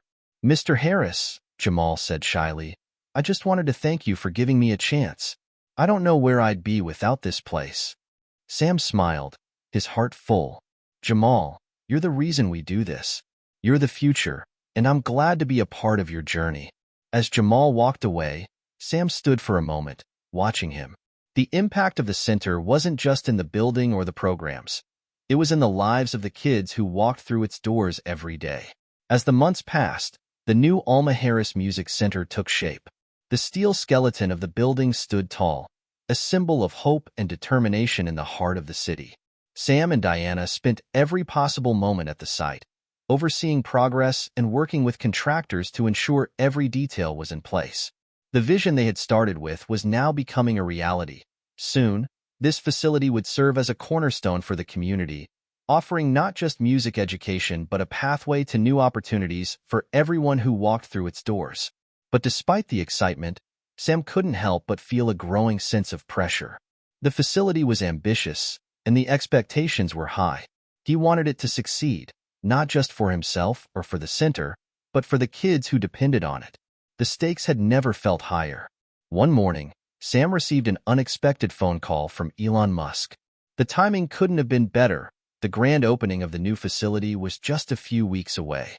"Sam," Elon said, his voice filled with enthusiasm, "I've been following the progress, and I think it's time we really make a splash with the opening. What do you think about having a launch event that could draw national attention?" Sam's heart raced. "You're talking about a big event, right?" "Exactly," Elon replied.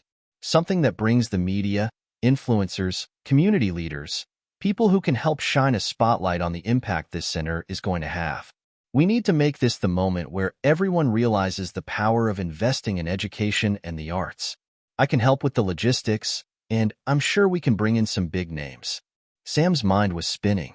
The idea of a high-profile launch could elevate the center to new heights, attracting more donors, volunteers, and support. It could be the moment the center became a model for other cities to follow. "Let's do it," Sam said, determination in his voice. "Let's make this the event of the year." In the following weeks, the preparations for the grand opening intensified. Elon's team worked alongside Sam and Diana to coordinate the details. Invitations went out to local celebrities, business leaders, and influential figures in the world of education and the arts. The media was buzzing with anticipation. Sam and Diana knew this event had to be perfect. It was not just a celebration of a building, but a celebration of the community and the future they were building together. The night before the grand opening, Sam couldn't sleep. He walked through the nearly completed building, marveling at the transformation. What had started as a small music program for kids in need had now become a sprawling, state-of-the-art facility. The tech lab was ready, the rehearsal spaces were pristine, and the performance stage was set. As Sam stood on the stage, he imagined the sound of music filling the air, students performing with passion, and the community coming together to celebrate this milestone. "I did it," he whispered to himself. "We did it." The grand opening was everything Sam had hoped for, and more. As the first guests arrived, the buzz of excitement filled the air. Local TV stations, radio stations, and social media influencers were all on hand, capturing every moment of the celebration. Elon Musk arrived early, as promised, and Sam felt a sense of gratitude wash over him. The event wouldn't have been possible without his support. As the ceremony began, Sam took the stage to give his speech. He looked out over the crowd, parents, students, teachers, city officials, and even some celebrities who had come to show their support. The energy in the room was electric. Sam felt a wave of emotion as he spoke about the journey that had led them here. "This center," Sam began, his voice steady but filled with emotion, "was never just about a building or a program. It was about creating a place where dreams could take root, where young people could find their voice, their purpose, and their future. It's about investing in the next generation of leaders, musicians, innovators, and thinkers. And it's only possible because of all of you, because of the community, the parents, the teachers, and the students who have made this vision a reality." As he spoke, a sense of pride washed over him. He had always known the importance of music and education, but standing here, in the center they had built together, he realized just how far-reaching their impact had become.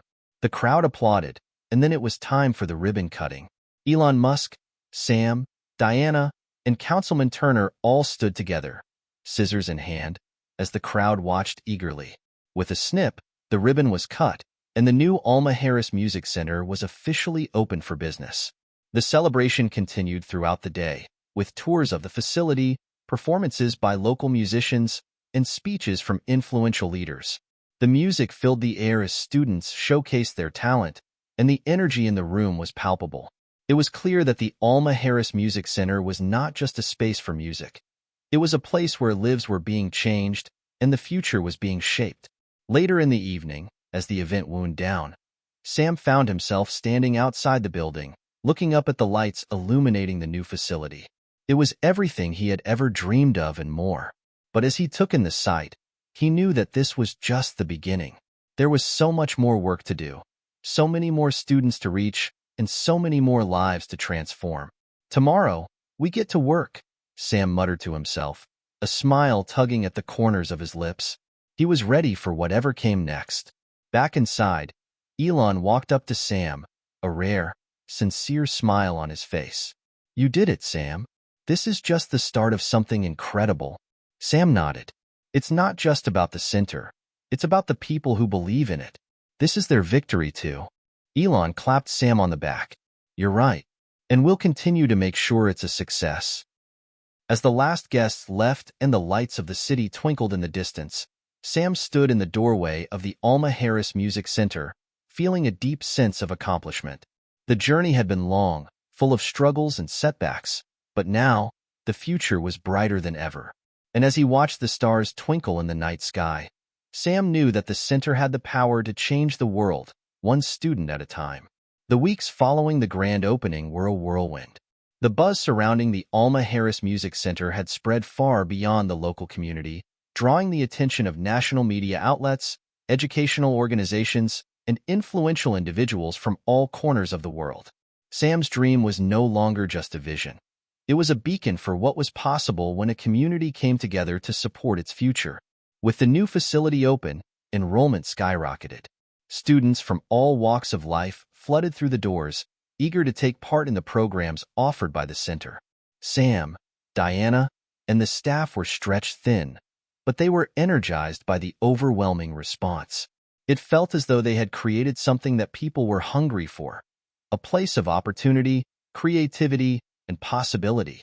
One morning, as Sam walked through the halls of the center, he bumped into Jessica, one of the first students to enroll in the new program. She had been with the center since its humble beginnings, and now she was thriving in the tech lab. Her eyes sparkled as she waved excitedly. "Mr. Harris, you won't believe it," Jessica exclaimed. "I've been selected for a summer internship at a major tech company. They said they were impressed with my work at the center. This place really changed my life." Sam's chest swelled with pride. "That's incredible, Jessica. I knew you had it in you." As she walked away, Sam couldn't help but feel a deep sense of fulfillment. This was why he had built the center, to give students like Jessica the tools, the opportunities, and the confidence to chase their dreams. He had always believed that music and technology could open doors, but seeing it in action was something else entirely. The center's success didn't go unnoticed. As word spread, corporate sponsors began reaching out, eager to contribute to the mission. Sam and Diana had to make tough decisions about which partnerships to pursue. They knew that the right collaborations could provide additional resources and expand the center's reach, but they were also mindful of staying true to the mission and ensuring that the community remained at the heart of the center's operations. One day, Sam met with a representative from a major tech company that had expressed interest in partnering with the center.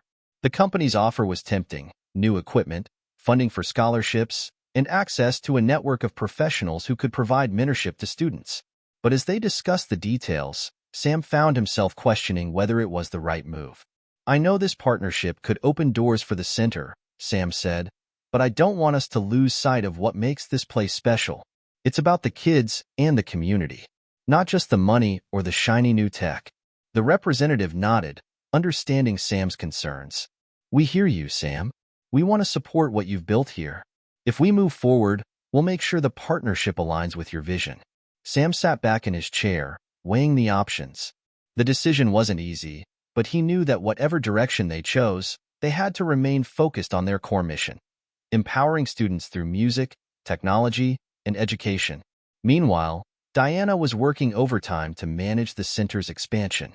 The new programs were growing faster than anyone had anticipated, and the staff had to adjust quickly to meet the demands. She was also developing a mentorship program, pairing students with local professionals in the music and tech industries to help guide them on their career paths.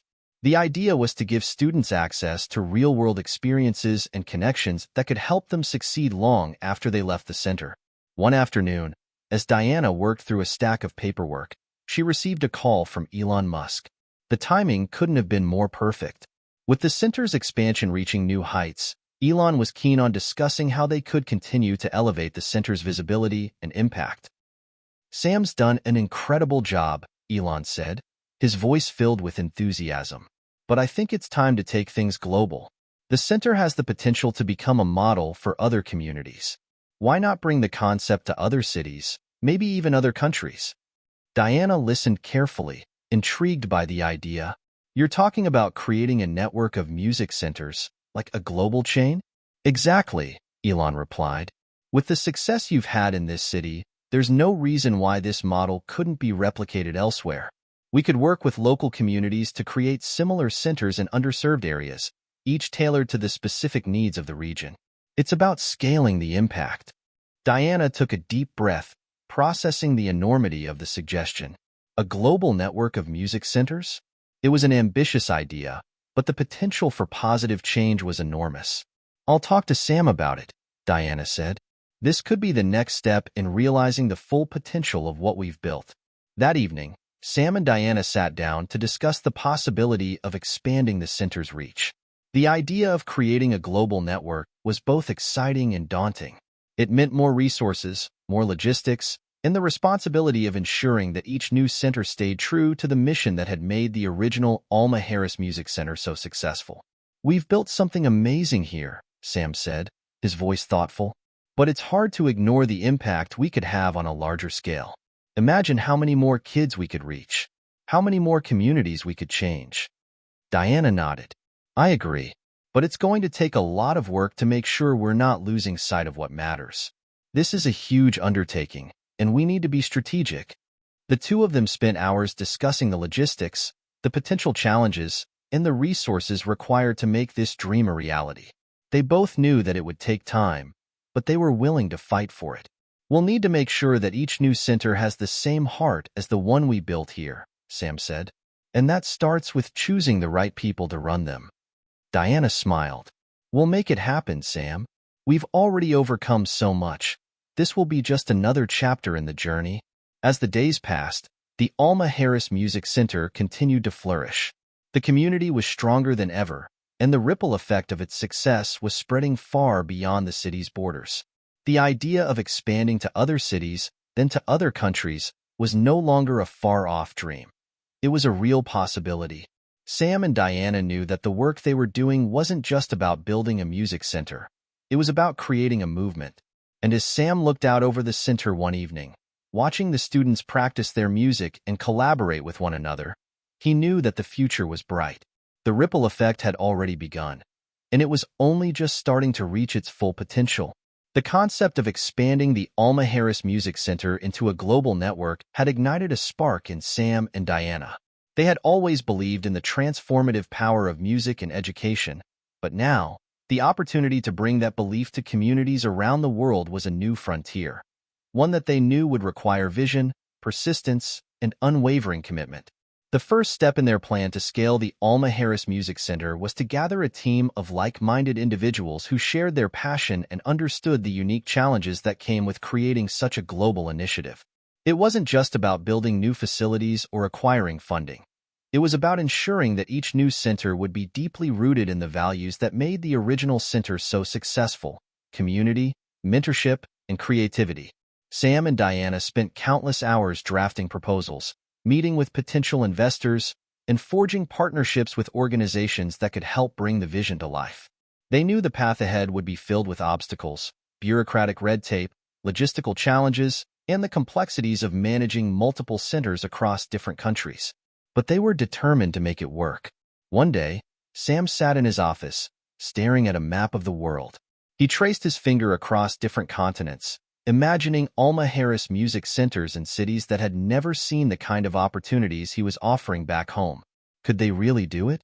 Could they replicate the success of the original center in different countries, each with its own unique set of challenges? Maybe we should start small, Diana suggested as she joined Sam in his office, interrupting his reverie. She placed a coffee cup on the desk and sat across from him. Pick a few cities where there's a clear need for a program like ours. Cities where music and arts education are underfunded or overlooked. Sam looked up from the map. He knew Diana was right. They had to start somewhere, and the first cities they chose would set the tone for the rest of the initiative. They needed to choose wisely. Let's focus on cities where the need for community-driven programs is strong, Sam said thoughtfully.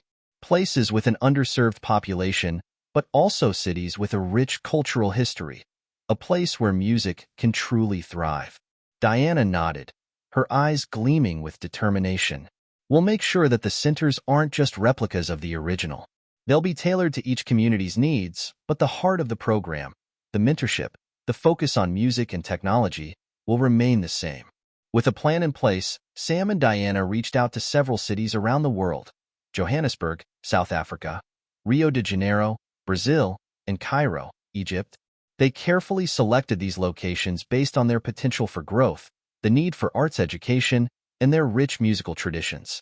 They knew that building these centers would be challenging, but they were ready to face it head-on. The response was overwhelming. Local governments, nonprofits, and individuals rallied behind the project, eager to see how the Alma Harris Music Center's model could be implemented in their cities. They were drawn to the promise of a program that wasn't just about teaching music. It was about creating opportunities, fostering creativity, and giving children a space to thrive. As the groundwork for the international centers progressed, Sam found himself growing more and more excited. The momentum was building, and the possibilities felt endless. But there were still difficult decisions to be made. How would they maintain the high standards set by the original center? How would they ensure that the quality of education remained consistent across all locations? And most importantly, how could they stay true to the mission without becoming too commercialized? One evening, as Sam sat in his office reflecting on these questions, his phone rang. It was a call from Elon Musk. "Sam, I've been following the progress, and I think you're on the right track," Elon said, his voice upbeat as always. "I've been thinking about how we could really elevate the impact of these centers." Sam raised an eyebrow. "What do you have in mind?" "I want to get involved," Elon said without hesitation. "I can't just sit on the sidelines anymore. I believe in what you're doing, and I want to make sure these centers are successful. We'll need to scale up and fast. I've got some ideas that could help with the infrastructure, the technology, and even the partnerships to make sure these centers are sustainable in the long term." Sam was taken aback. Elon's involvement had already been crucial to the success of the original center, but now he was offering to be a partner in their global expansion. The possibilities this could unlock were vast. "I'm in," Sam said, feeling a rush of adrenaline. "Let's do it." With Elon's backing, the expansion plans gained even more traction. The team began working on the logistics of setting up the first international Alma Harris Music Center in Johannesburg. Local contractors were hired, and the construction process began. At the same time, Sam and Diana worked with the city's education leaders to tailor the program to meet the unique needs of the South African community. The process wasn't without its hurdles. The team encountered challenges with local regulations, funding, and the complexity of building a facility in a new country. But with each obstacle they overcame, the dream of expanding the Alma Harris Music Center grew more tangible. As the months passed, the first international center began to take shape. The walls were painted, the instruments were delivered, and the classrooms were set up. Sam and Diana had made several trips to Johannesburg to oversee the progress, and each time they returned, they were filled with a renewed sense of purpose. When the Johannesburg Center was finally ready to open, the celebration was nothing short of extraordinary. A local choir performed at the grand opening, and students from the surrounding area lined up to register for classes.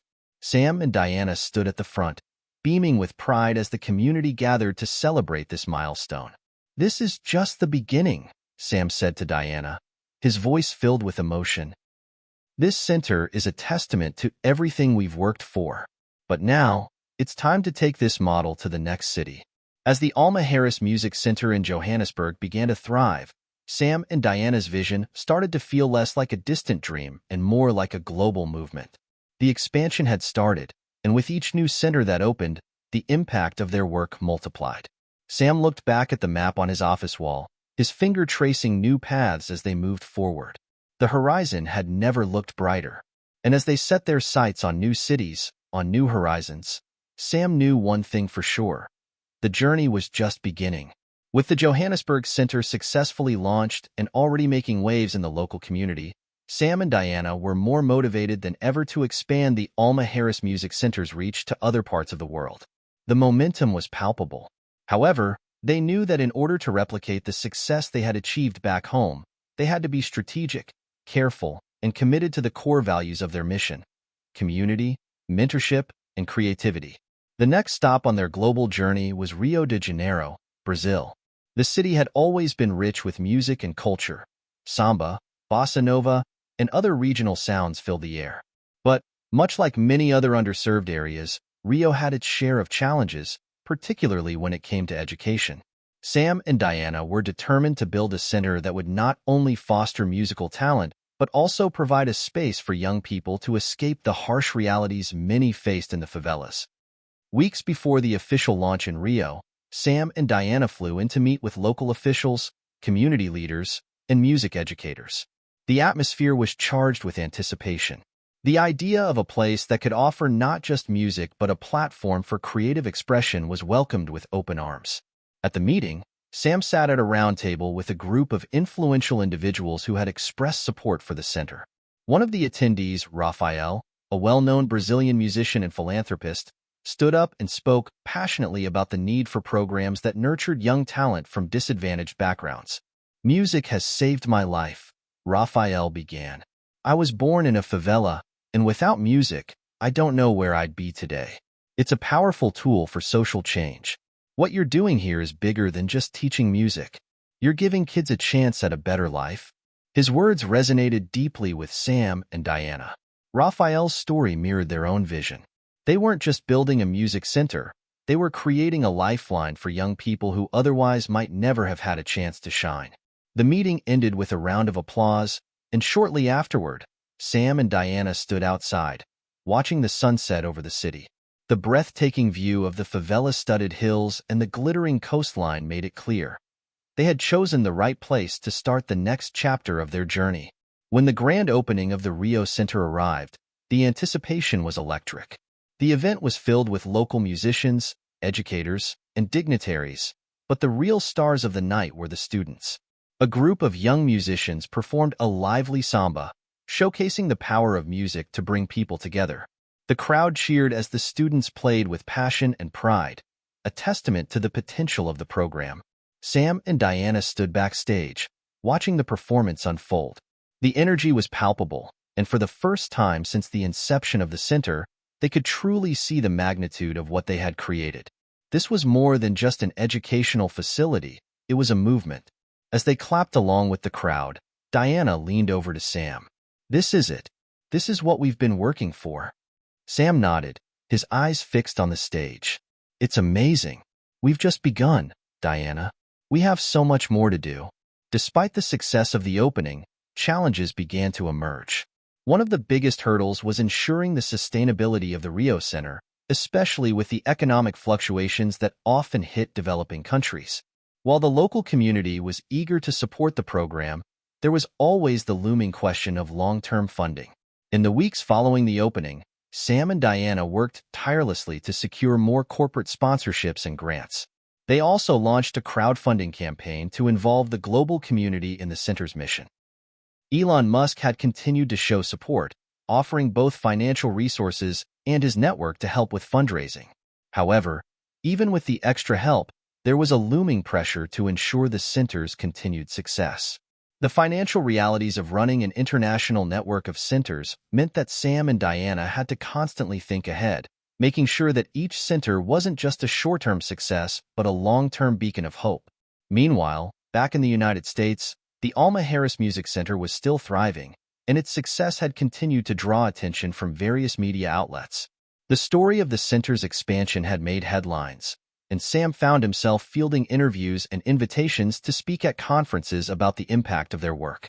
The world was taking notice, and with each passing day, the Alma Harris Music Center was gaining a reputation as one of the most innovative and transformative educational initiatives of its kind. In one of these interviews, Sam was asked by a journalist, "What's next for the Alma Harris Music Center?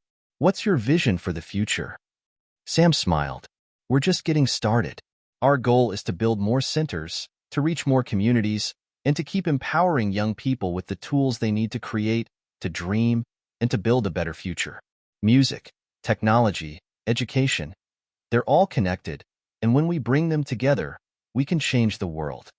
In Rio, as the first few months passed, the center's programs began to settle into a rhythm. The students were excelling in both music and technology, learning the ins and outs of digital sound engineering, music production, and even coding. Raphael, the musician-turned-educator, had taken on a central role in mentoring the students. His story was an inspiration to everyone around him, and the young people in the program began to see the possibilities for their own futures. One afternoon, Sam visited the Rio Center to check on the progress.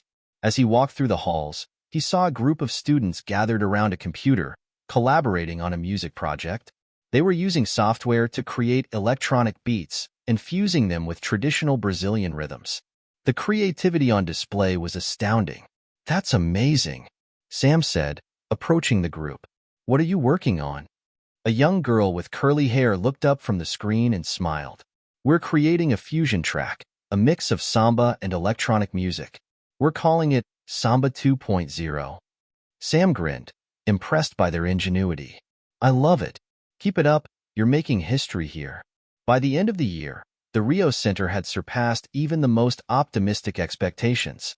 The students were not only excelling in their music studies, but they were also becoming mentors for the younger kids in the community. The ripple effect of the center's success was tangible. The local neighborhood was beginning to see a positive change. The crime rate in the surrounding areas began to dip, and local businesses started to thrive as the community rallied around the center. The sense of pride and ownership that the local population felt toward the center was something Sam and Diana had hoped for but didn't quite expect to see so quickly. They had built a model that could truly change lives, not just by providing an education, but by giving people hope for the future. As they prepared for the opening of the center in Cairo, Sam couldn't help but feel a deep sense of satisfaction. The Alma Harris Music Center was not just a place. It was a movement, a bridge connecting people through the universal language of music, mentorship, and technology. The future was brighter than ever. With the momentum of the Alma Harris Music Center's success in Johannesburg and Rio de Janeiro, Sam and Diana were now preparing for their next major milestone, the launch of the Cairo Center. As they boarded their flight to Egypt, their excitement was tempered by the awareness of the challenges ahead. Cairo was different from the other cities they had chosen.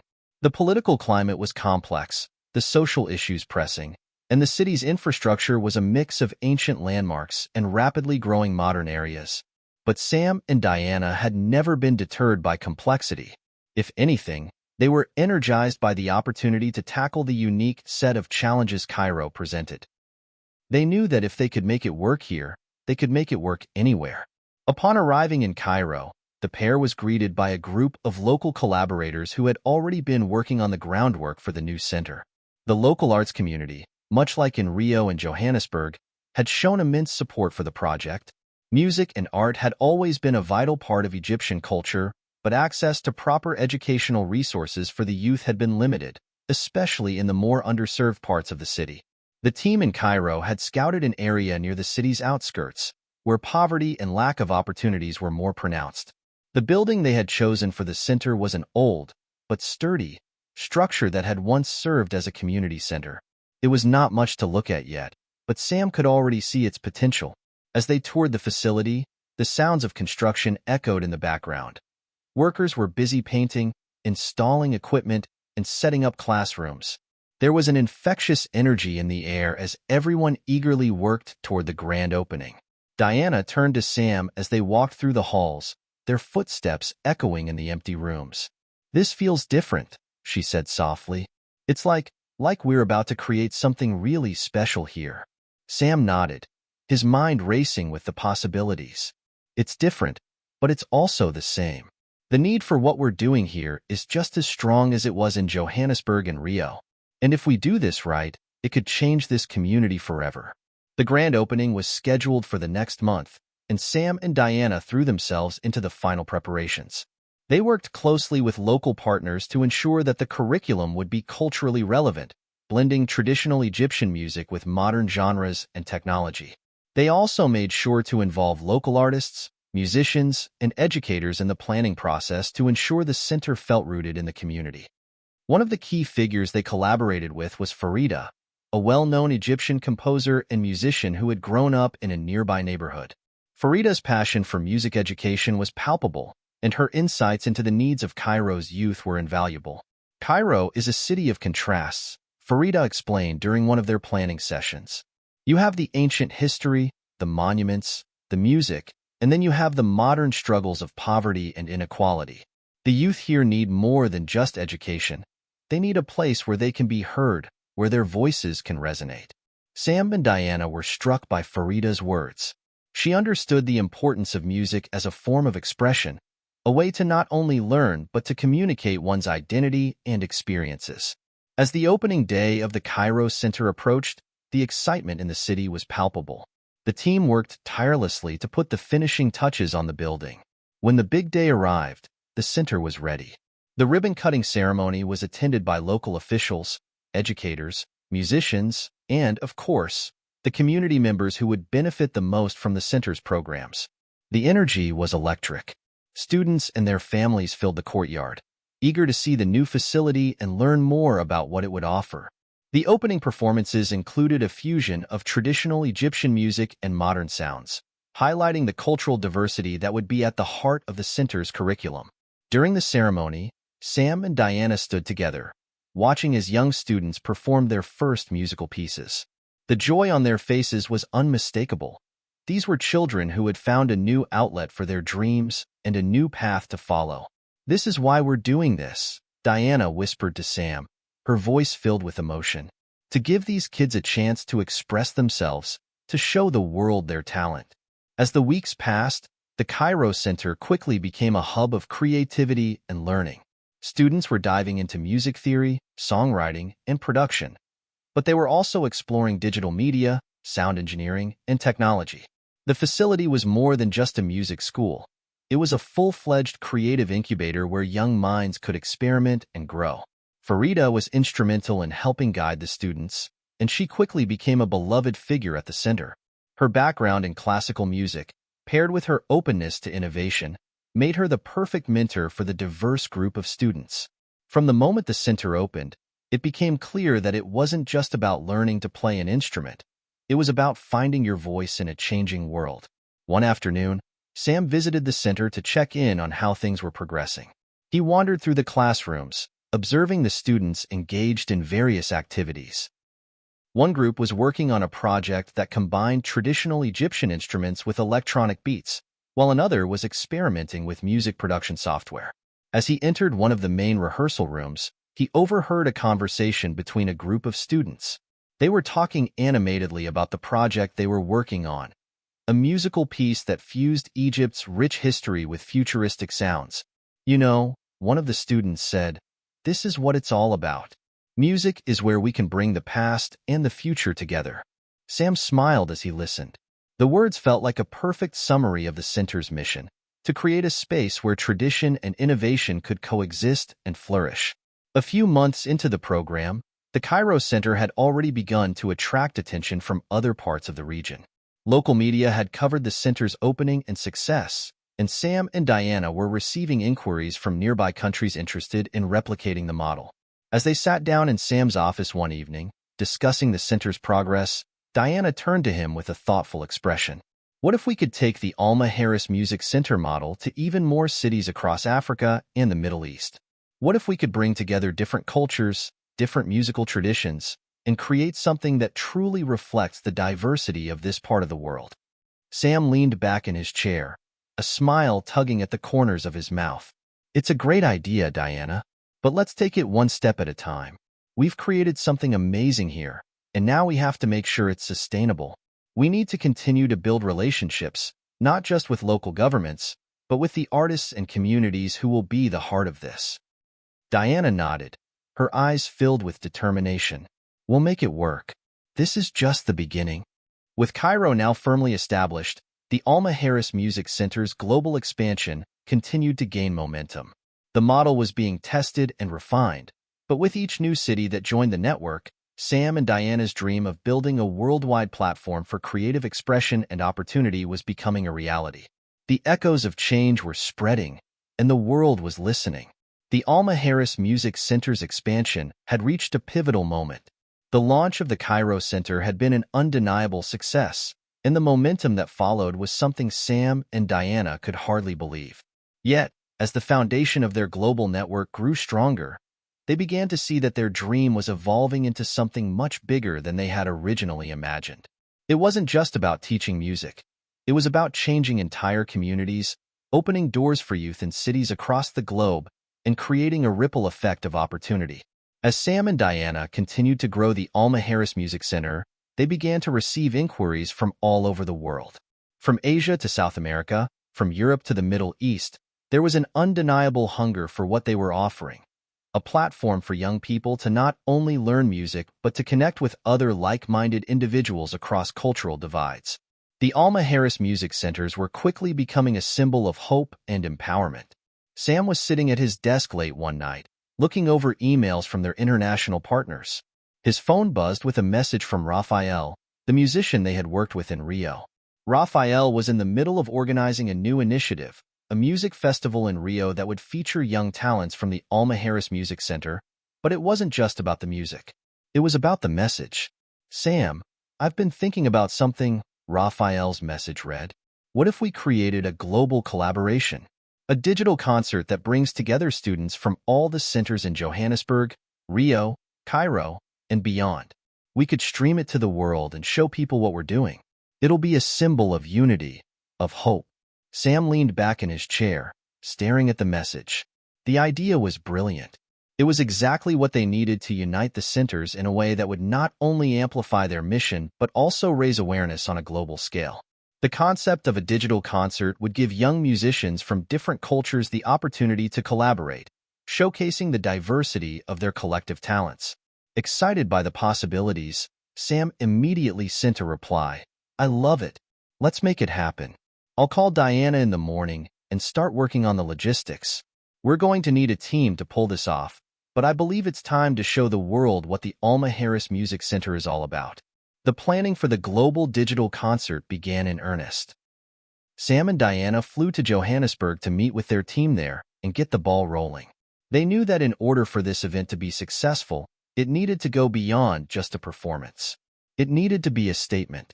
The concert would be a celebration of everything the Alma Harris Music Center stood for: community, creativity, and connection. Diana spearheaded the efforts to bring together the students from all the centers, coordinating video recordings and rehearsals across continents.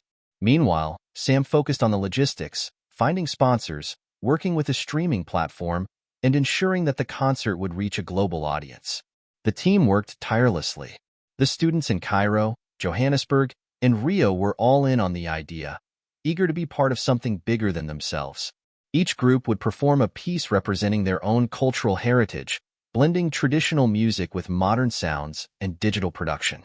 It was a monumental effort, but the collaboration between the centers was a powerful testament to what Sam and Diana had created. As the date of the concert approached, the excitement in the Alma Harris Music Center's communities reached a fever pitch. Social media posts began to flood in, with students sharing behind-the-scenes footage of their rehearsals and preparations. Local press in Johannesburg, Cairo, and Rio covered the story, and the world started to take notice of what was happening. On the night of the concert, viewers from all over the world tuned in. The performance started with a stunning video montage showcasing each of the centers, highlighting the work being done in each community. Then, the music began. The first performance came from Johannesburg, where a group of students played a fusion of traditional African rhythms and modern electronic beats. The energy was palpable, and the crowd watching from home could feel the excitement and passion emanating from the stage. Next, the Rio students took over, showcasing their blend of samba and electronic music. The vibrant colors and rhythms that flooded the screen were a celebration of Brazil's rich musical history and the power of youth creativity. The sound filled the room as if the entire city of Rio had come alive through their music. Then, it was Cairo's turn. The Egyptian students performed a mesmerizing fusion of classical Arabic music and contemporary sounds. Their performance was a beautiful reflection of the cultural bridge Sam and Diana had hoped to create, a blend of the old and the new, the past and the future. As the concert continued, more centers joined in from across the globe. The audience was swept up in the magic of these young musicians, each performance more inspiring than the last. The concert was a breathtaking display of how music could unite people from all walks of life, transcending borders and creating a shared experience that was deeply emotional. As the concert came to an end, Sam and Diana sat together, watching the final moments unfold on a screen in their office. The live stream had reached millions of viewers, with viewers tuning in from all over the world. The comments and messages of support flooded in, with people praising the students and the Alma Harris Music Center's mission. "I can't believe how far we've come," Diana said softly, her eyes glued to the screen. "Look at what we've done. Look at the power of these kids, of their music. This is exactly why we started this." Sam nodded, his heart swelling with pride. "This is bigger than we ever imagined. It's not just about teaching music. It's about showing the world what young people can do when they have the opportunity and the tools to succeed." The success of the global concert marked a turning point for the Alma Harris Music Centers. It was no longer just a dream. Sam and Diana had created a movement. Their work was being recognized on an international stage, and the ripple effect was only just beginning. As the world watched, the Alma Harris Music Centers became a symbol of hope, unity, and possibility. Sam and Diana had given young people the opportunity to express themselves, to share their stories, and to connect with others across cultures. And in doing so, they had proven that music, creativity, and education had the power to change the world. The success of the global concert had solidified the Alma Harris Music Centers as a transformative force in the world of music education. What began as an ambitious dream for Sam and Diana had now evolved into a movement with an international impact. The students in Johannesburg, Cairo, Rio, and beyond were not just learning to play music. They were part of a global network of young creatives, empowered to make their mark on the world. However, with this newfound success came new challenges. Sam and Diana found themselves facing questions they had not fully anticipated. The pressure to sustain the growth of the Alma Harris Music Centers while maintaining the quality of education was mounting. They had proven that their model worked, but now they had to ensure that it could continue to thrive in the long term. As Sam sat in his office, the weight of these concerns was heavy on his mind. The response to the global concert had been overwhelmingly positive, but there was an underlying issue they hadn't fully addressed: funding. While they had secured sponsorships and donations for the concert, the costs of expanding their model to more cities and ensuring that the centers remained financially stable were daunting. Diana entered the office, her face lined with concern as she closed the door behind her. "Sam, we need to talk," she said, sitting down across from him. He leaned back in his chair, rubbing his temples. "I know. I've been thinking about it too. We've reached a point where we need to scale responsibly, but I'm not sure how." Diana nodded. "It's not just about money, it's about sustainability. We need to figure out how to maintain the integrity of our work while expanding. We can't keep relying on one-time donations or short-term grants. We need a business model that works." Sam sighed. "I agree. But how do we balance the mission with financial viability?" Diana's eyes brightened as she thought of a solution. "What if we developed a model where the centers could be self-sustaining, where we could offer workshops, paid courses, and even collaborate with local businesses to generate revenue while still staying true to our mission of education and empowerment?" Sam raised an eyebrow, intrigued. "You're thinking about a hybrid model?" "Exactly," Diana replied. "We keep our core mission intact, providing free music education to underserved communities, but we also create revenue streams that help support the centers. Think about all the local artists and businesses that would benefit from the workshops and events we could organize."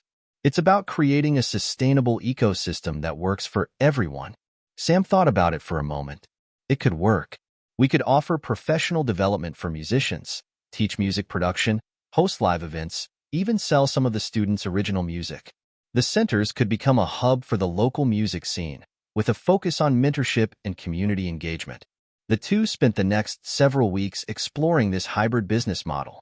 They spoke with financial experts, met with potential partners, and consulted with local leaders to refine their idea. They also had to consider the unique needs of each location. What worked in Johannesburg might not work in Cairo or Rio, and they needed to find a way to adapt the model accordingly. One of the first steps was introducing paid music courses and workshops aimed at local musicians who wanted to improve their skills. These programs would help generate revenue while also fostering a sense of community among local artists. The centers would also host events such as concerts, talent shows, and music festivals, where students could showcase their talents and collaborate with established musicians. These events could also serve as fundraising opportunities, with proceeds going directly back into the center's programs. But the biggest hurdle was ensuring that these initiatives didn't overshadow the core mission of providing free education to young people who couldn't afford it. Sam and Diana were determined to maintain their commitment to underserved communities, ensuring that no student would be turned away due to financial constraints. While Sam and Diana worked on developing the new business model, they continued to oversee the day-to-day operations of the Alma Harris Music Centers. The students remained at the heart of their mission, and their growth was evident. In Johannesburg, students were experimenting with the fusion of jazz and traditional African rhythms. In Rio, young musicians were composing original samba-influenced tracks using state-of-the-art equipment. In Cairo, students were blending classical Arabic music with electronic beats, creating a new sound that was uniquely their own. The impact of the centers was undeniable. The students were thriving, gaining not just musical skills, but also confidence, discipline, and a sense of belonging. Many of them had never imagined they could pursue music as a career, but the centers were showing them that anything was possible. Then, one morning, Sam received a phone call that would change the trajectory of their expansion. It was from Yerrick, a well-known venture capitalist in New York who had been following their progress. "I've been impressed by what you're doing," Yerrick said, his voice warm yet businesslike. "I think we could help you take Alma Harris Music Centers to the next level. But before we move forward, I need to know, what's your plan for long-term sustainability? How will you ensure that the model is both impactful and financially viable?" Sam paused for a moment, considering how best to respond. "We're working on a hybrid model that balances mission and revenue generation," he said. "We're looking at paid workshops, events, and partnerships with local businesses. But it's important to us that we never lose sight of our core mission, providing free education to those who need it most." Yerrick was quiet for a moment, then spoke again. "I like what I'm hearing. We can provide the funding and support you need to make this happen, but you'll need to prove that your model can scale sustainably. We'll need a clear strategy, a financial plan, and data that shows the impact of your centers." Sam felt a surge of excitement and apprehension. This was the opportunity they had been waiting for, an investment that could help them expand rapidly. But it also meant that they had to be meticulous in their planning, ensuring that the integrity of their work wasn't compromised. In the coming weeks, Sam and Diana worked closely with Yerrick and his team to put together a detailed business plan. They gathered data from the centers to show the impact they were having, from the number of students served to the success stories that had already emerged. They worked on refining the hybrid model, focusing on long-term sustainability and the ability to replicate the model in new cities without sacrificing their core values. Finally, after much deliberation and planning, Sam and Diana presented their plan to Yerrick and his colleagues. The pitch was a success. The venture capitalists saw the potential not only for financial growth, but also for social impact. "We're in," Yerrick said with a smile. "Let's build something great together." With the backing of Yerrick and his team, Sam and Diana were now poised to scale the Alma Harris Music Centers to new heights. They had the resources they needed to make their vision a reality, but they also understood that their work was far from over.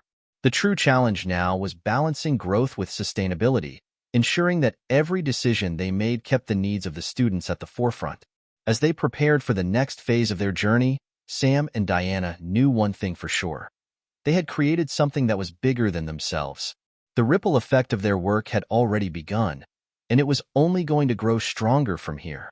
With the financial backing secured and their expansion plans in full swing, Sam and Diana found themselves at a crossroads. They had successfully created a network of Alma Harris Music Centers in key cities around the world, but now the true challenge was before them: how to maintain the sense of community and connection that had been the driving force behind their success, even as they expanded rapidly. The magic of the Alma Harris Music Centers was in the relationships that formed between the students, the mentors, and the communities they served. As the centers continued to grow, it was becoming clear that maintaining that personal touch would require more than just a strong business plan. It would require a shift in thinking, a deep commitment to fostering a sense of belonging at every level of the organization. One of the first steps Sam and Diana took in this new phase of expansion was to implement a mentorship program across all the centers. They understood that one of the most powerful aspects of the Alma Harris Music Centers was the sense of family that students experienced. It wasn't just about music. It was about the relationships they formed, the sense of belonging they cultivated within their respective communities. These relationships were what made the work of the centers so impactful.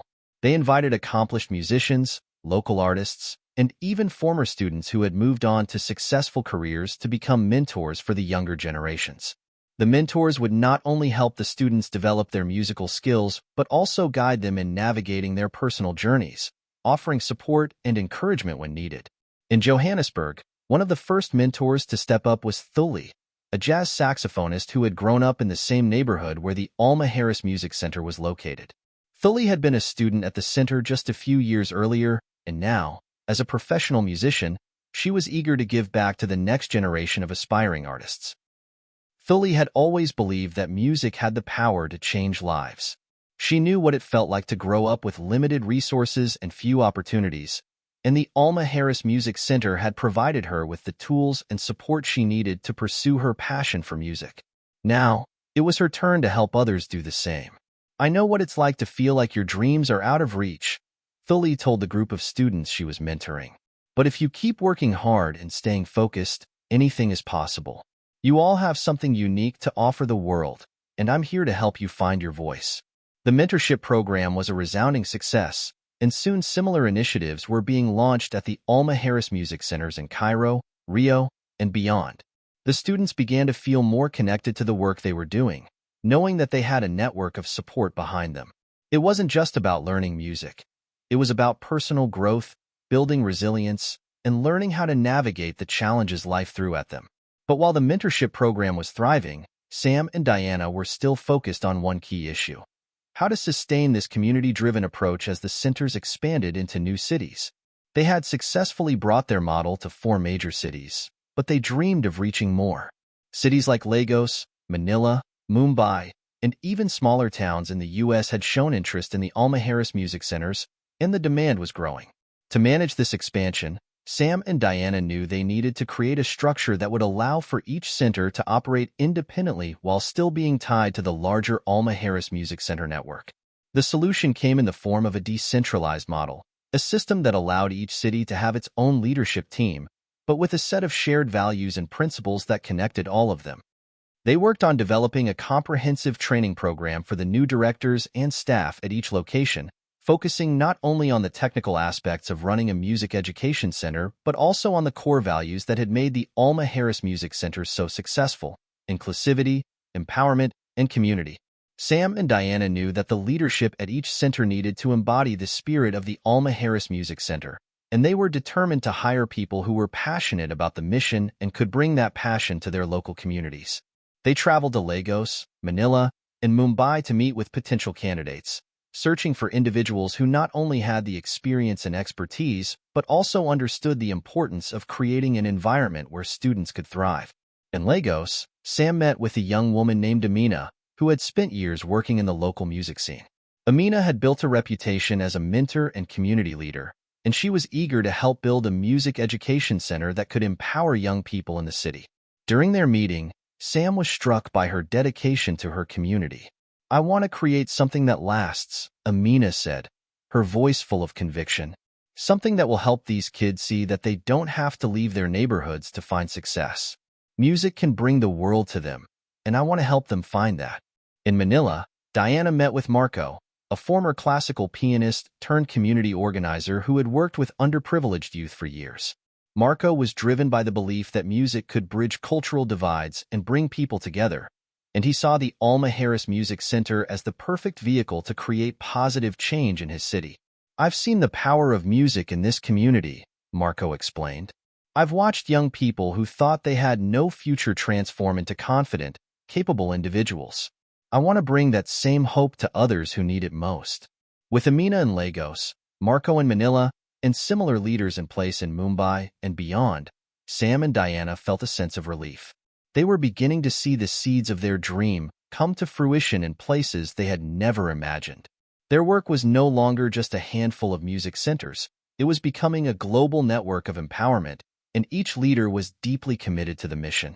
Back in Johannesburg, Thuli and her students were preparing for a concert to showcase the new mentorship program.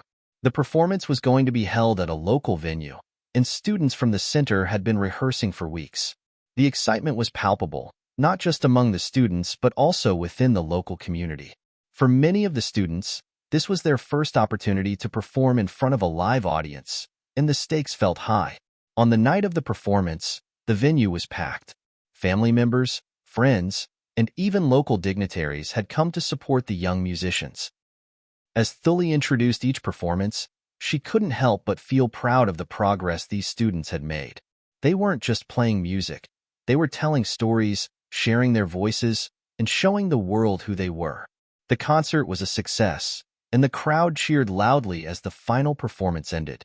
Thuli watched from the wings, feeling a deep sense of fulfillment. She had helped these students find their voice, just as others had helped her find hers.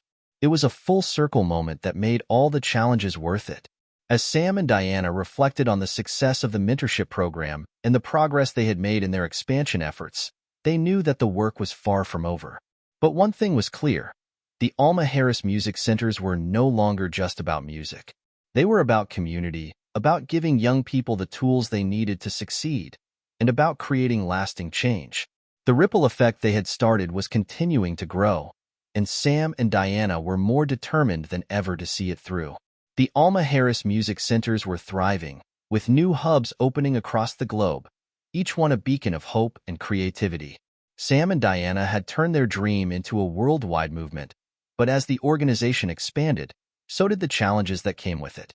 They faced not just logistical hurdles, but the responsibility of maintaining the center's core mission, empowering young, marginalized voices through music education, while continuing to grow. The new model had proven successful, with leaders like Amina in Lagos, Marco in Manila, and Thuli in Johannesburg creating a powerful network of support. The centers were becoming more than just places of music education.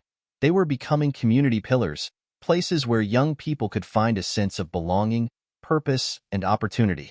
As the impact of the Alma Harris Music Centers grew, so did its influence on the cities they served. In Rio de Janeiro, the local music scene had been undergoing a transformation of its own. The Alma Harris Music Center there had quickly become a hub for local talent, offering workshops that blended Brazilian genres like samba and bossa nova with modern influences such as jazz and hip-hop. Local musicians began collaborating with the students, creating new sounds that were a blend of old and new. The music was an expression of the community's resilience, an echo of the struggles and triumphs of the city's residents. One of the standout moments was when one of the students, Lucas, a shy teenager from one of Rio's most underserved neighborhoods, performed his original composition at a showcase event. Lucas had always been drawn to music but lacked the confidence to share his talent. However, under the mentorship of the center's lead instructor, Rosa, he found his voice. The night of his performance, as Lucas took the stage, the audience fell silent. He played a beautiful fusion of samba rhythms, layered with electronic beats and soulful melodies. It was a sound that had never been heard before in the city's music scene, and it captivated everyone in the room. When he finished, the crowd erupted into applause, and for the first time in his life, Lucas felt seen. His performance was more than just a musical achievement. It was a moment of self-realization.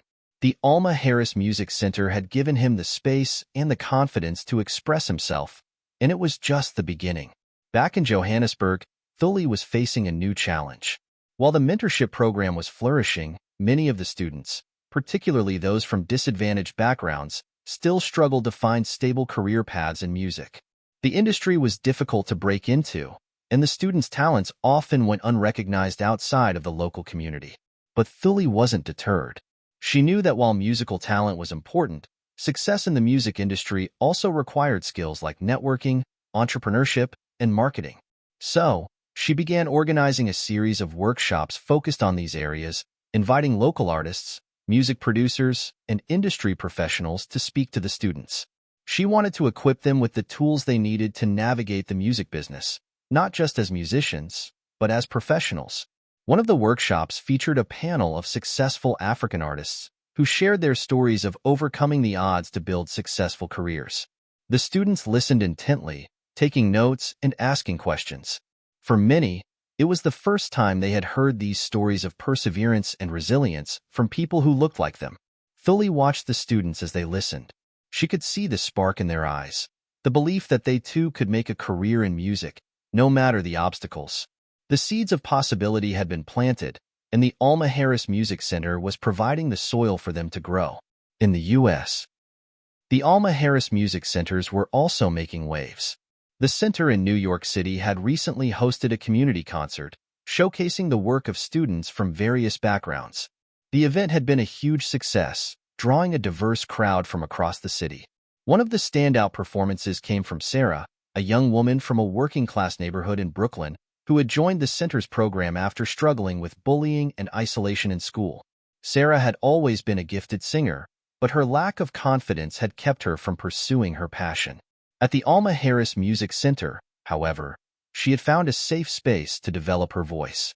With the encouragement of her mentors, she had started writing her own songs that reflected her experiences and struggles as a young woman growing up in the city. The night of the concert, Sarah took the stage and sang her original song, City Lights. The lyrics were raw and heartfelt, and her voice filled the room with an emotional depth that resonated with the audience. As she finished the song, there wasn't a dry eye in the house. For Sarah, the performance wasn't just a moment of artistic achievement. It was a turning point in her life. The Alma Harris Music Center had helped her find her voice, not just as a singer, but as a person. The experience had shown her that her story mattered, and that her music had the power to move others. As the Alma Harris Music Centers expanded and continued to change lives, Sam and Diana were constantly reminded of the importance of staying true to their original vision. It was easy to get caught up in the numbers, the number of centers, the number of students, the amount of funding, but they knew that the true measure of success was the impact they were making on individuals. The stories of Lucas, Sarah, and the countless other students who had found their voices through the Alma Harris Music Centers were what truly mattered. These were the stories that kept Sam and Diana motivated, and they were the reason they worked tirelessly to ensure that the centers could continue to operate, grow, and thrive. One evening, as Sam sat in his office reflecting on the journey so far, Diana entered, holding a piece of paper in her hand. "I've been thinking," she said, sitting down across from him. "We've done a lot, but we've only scratched the surface. We need to amplify our impact. There are so many more communities we could be reaching. So many more young people who need the opportunities we provide."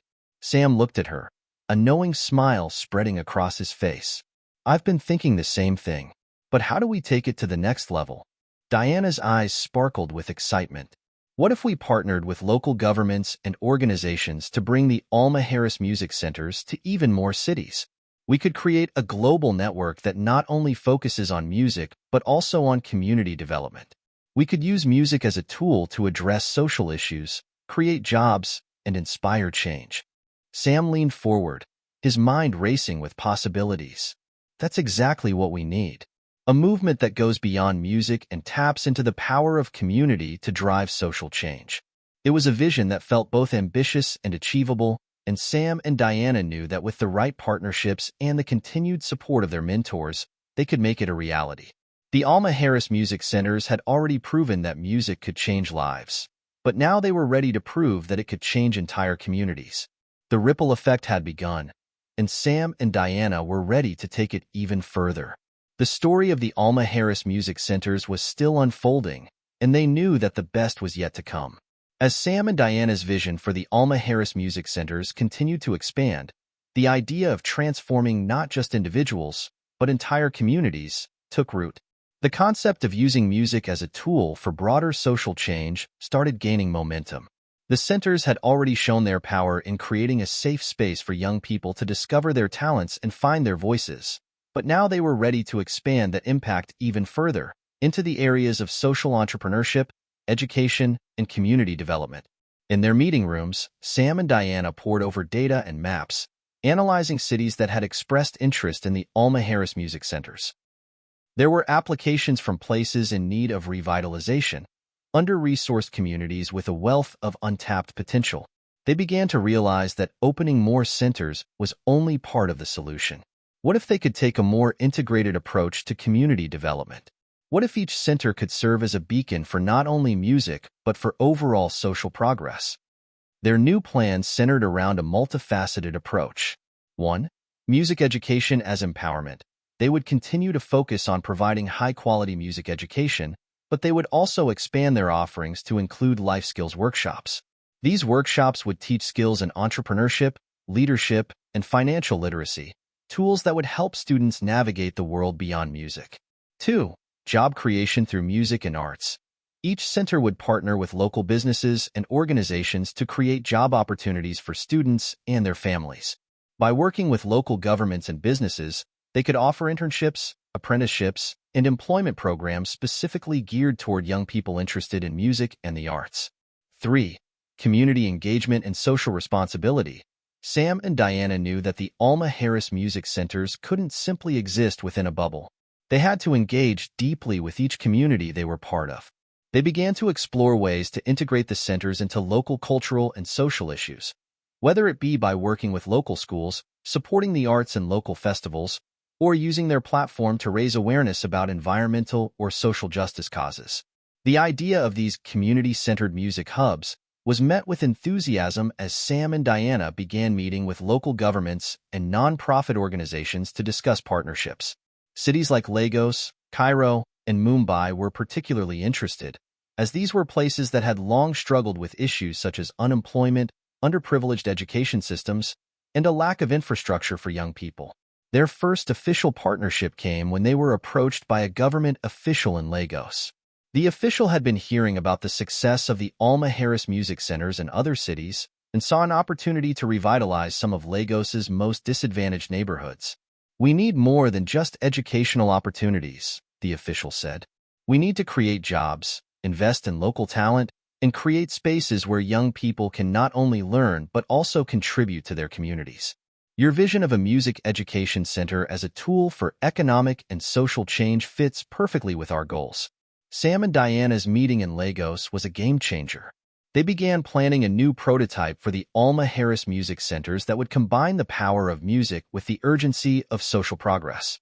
They worked with local artists, business owners, and education advocates to craft a model that could address the unique needs of the community while staying true to the heart of what made Alma Harris Music Centers successful: community, inclusivity, and empowerment. Back in Johannesburg, Thuli was already seeing the first signs of this integrated model working. The mentorship program had expanded into local schools, where students who were not yet enrolled in the center could take part in after-school music classes. But the workshops had expanded too. Thuli was now hosting classes on resume building, social media marketing for musicians, and how to create a sustainable career in the arts. One afternoon, as she sat in the back of the music room watching a group of students rehearse, she overheard a conversation that gave her hope for the future. "I never thought I'd be able to do this," one of the students, Keisha, said, her voice trembling slightly with excitement. "I used to think I had no future, but now I have all these things I can do. I can start my own music production company. I can teach. I can even work in marketing for the center. I can make money and still be doing what I love." Keisha's words filled Thuli with pride. The center had done more than give these young people the opportunity to learn music. It had opened their eyes to the possibility of a future they had never considered. They weren't just aspiring musicians anymore. They were becoming community leaders, innovators, and entrepreneurs. As Sam and Diana finalized the plans for the new centers, their thoughts turned to the long-term impact they hoped to achieve. The centers were never meant to be just places for music. They were meant to be incubators for talent, yes, in music, but also in entrepreneurship, leadership, and social impact. They wanted to create a new generation of young people who didn't just passively consume music and culture, but actively shaped it, and in doing so, shaped the world around them. The first pilot center for this new approach would open in Lagos. Sam and Diana flew out to the city for a grand unveiling ceremony. It was a bold step forward, and they were eager to see how this new model would be received. On opening day, the streets were lined with people from all over the city, eager to see what the Alma Harris Music Center had to offer. As Sam and Diana stood at the front of the center, surrounded by local government officials, artists, and community leaders, they could feel the excitement in the air. This was no longer just about music. It was about transforming an entire community. The ribbon was cut, and the doors to the center were opened to a wave of eager faces. Inside, the sounds of students practicing their instruments mixed with the energy of community leaders preparing to engage in the workshops. It was a buzz of creativity and possibility. The Lagos opening was just the beginning. Over the next few months, Sam and Diana watched as the model spread. Centers in Cairo, Mumbai, and even smaller towns in the U.S. began to embrace the idea of using music education as a springboard for broader social change. Local economies started to shift, with young people gaining new skills and taking on jobs in the arts, music production, and digital marketing. Thule, in Johannesburg, launched a social entrepreneurship program that encouraged students to use their musical skills to give back to their communities. Students would collaborate with local NGOs, offering free music workshops for children in orphanages, schools, and hospitals. This not only strengthened the community bonds, but also gave the students a sense of purpose, knowing that their skills could change lives. For Sam and Diana, this was the realization of their dream, a movement that went beyond music, beyond just education, and into the heart of what makes communities thrive. They had turned the Alma Harris Music Centers into a platform for change, one that could reach young people in ways they had never imagined.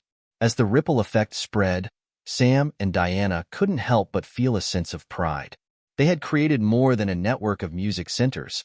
They had created a movement that was touching lives, empowering young people, and transforming entire communities. And as they looked out at the horizon, they knew this was just the beginning. The world was beginning to notice. What had started as a single music center in a small town had expanded into a global movement. A network of changemakers, all connected by a shared vision to use music as a tool for social transformation. The Alma Harris Music Centers were no longer just places where young people learned to play instruments. They had become living, breathing hubs of creativity, empowerment, and opportunity, sowing the seeds of change in every city they touched. As Sam and Diana walked through the halls of the new Lagos Center, they couldn't help but reflect on how far they had come. The center was bustling with energy, students practicing, mentors coaching, and community members joining in for an open jam session. The walls were covered with murals depicting local history and culture, and in the corner, a group of students was in a heated discussion about the ethics of using music to tell stories of social justice. It was exactly what Sam and Diana had envisioned. A space where music, education, and community intersected in meaningful ways. The success in Lagos had inspired new partnerships with governments, international organizations, and private donors. With funding secured, Sam and Diana were preparing to scale their model even further, focusing on regions that had historically been overlooked. They had received interest from organizations in South America, Southeast Asia, and even some parts of Eastern Europe, each eager to bring the Alma Harris Music Centers to their local communities. But scaling the model also meant adapting to new challenges. While the demand for Alma Harris Music Centers was growing, so was the complexity of maintaining the center's core mission in diverse cultural contexts. The model needed to be flexible enough to cater to local needs while staying true to its original values of inclusivity, empowerment, and community collaboration. To ensure the centers could continue to thrive, Sam and Diana worked closely with local leaders to adapt their curriculum and programs. In Rio, for example, the focus shifted to highlighting the unique musical traditions of Brazil, blending local rhythms with modern genres. In Cairo, The curriculum leaned more toward the fusion of Middle Eastern and Western music, exploring the rich cultural history of the region while introducing new techniques and technologies. They also began to focus on the mental health of the students. Sam and Diana recognized that many of the young people they served came from difficult circumstances, and they knew that music could be an outlet for healing. With the help of counselors and mental health professionals, the center's integrated workshops on emotional resilience, stress management, and mindfulness, giving students the tools they needed to process their emotions and cope with life's challenges. Back in New York City, Sarah, the once shy singer from Brooklyn, had become a mentor herself. She had returned to the Alma Harris Music Center to help guide the next generation of students, and her story was one of inspiration. After the success of her performance at the community concert, Sarah had gone on to release her debut album, which featured a mix of soulful ballads and socially conscious tracks.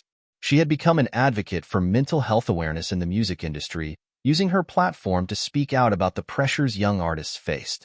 "Music saved my life," Sarah often said in interviews. "And I want to make sure that every kid who walks through those doors knows that they have a place here.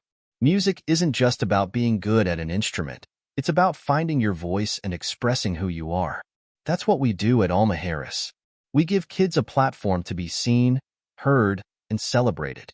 Her words resonated with many, and soon Sarah was working on a project to bring music therapy programs to hospitals and rehab centers in the city.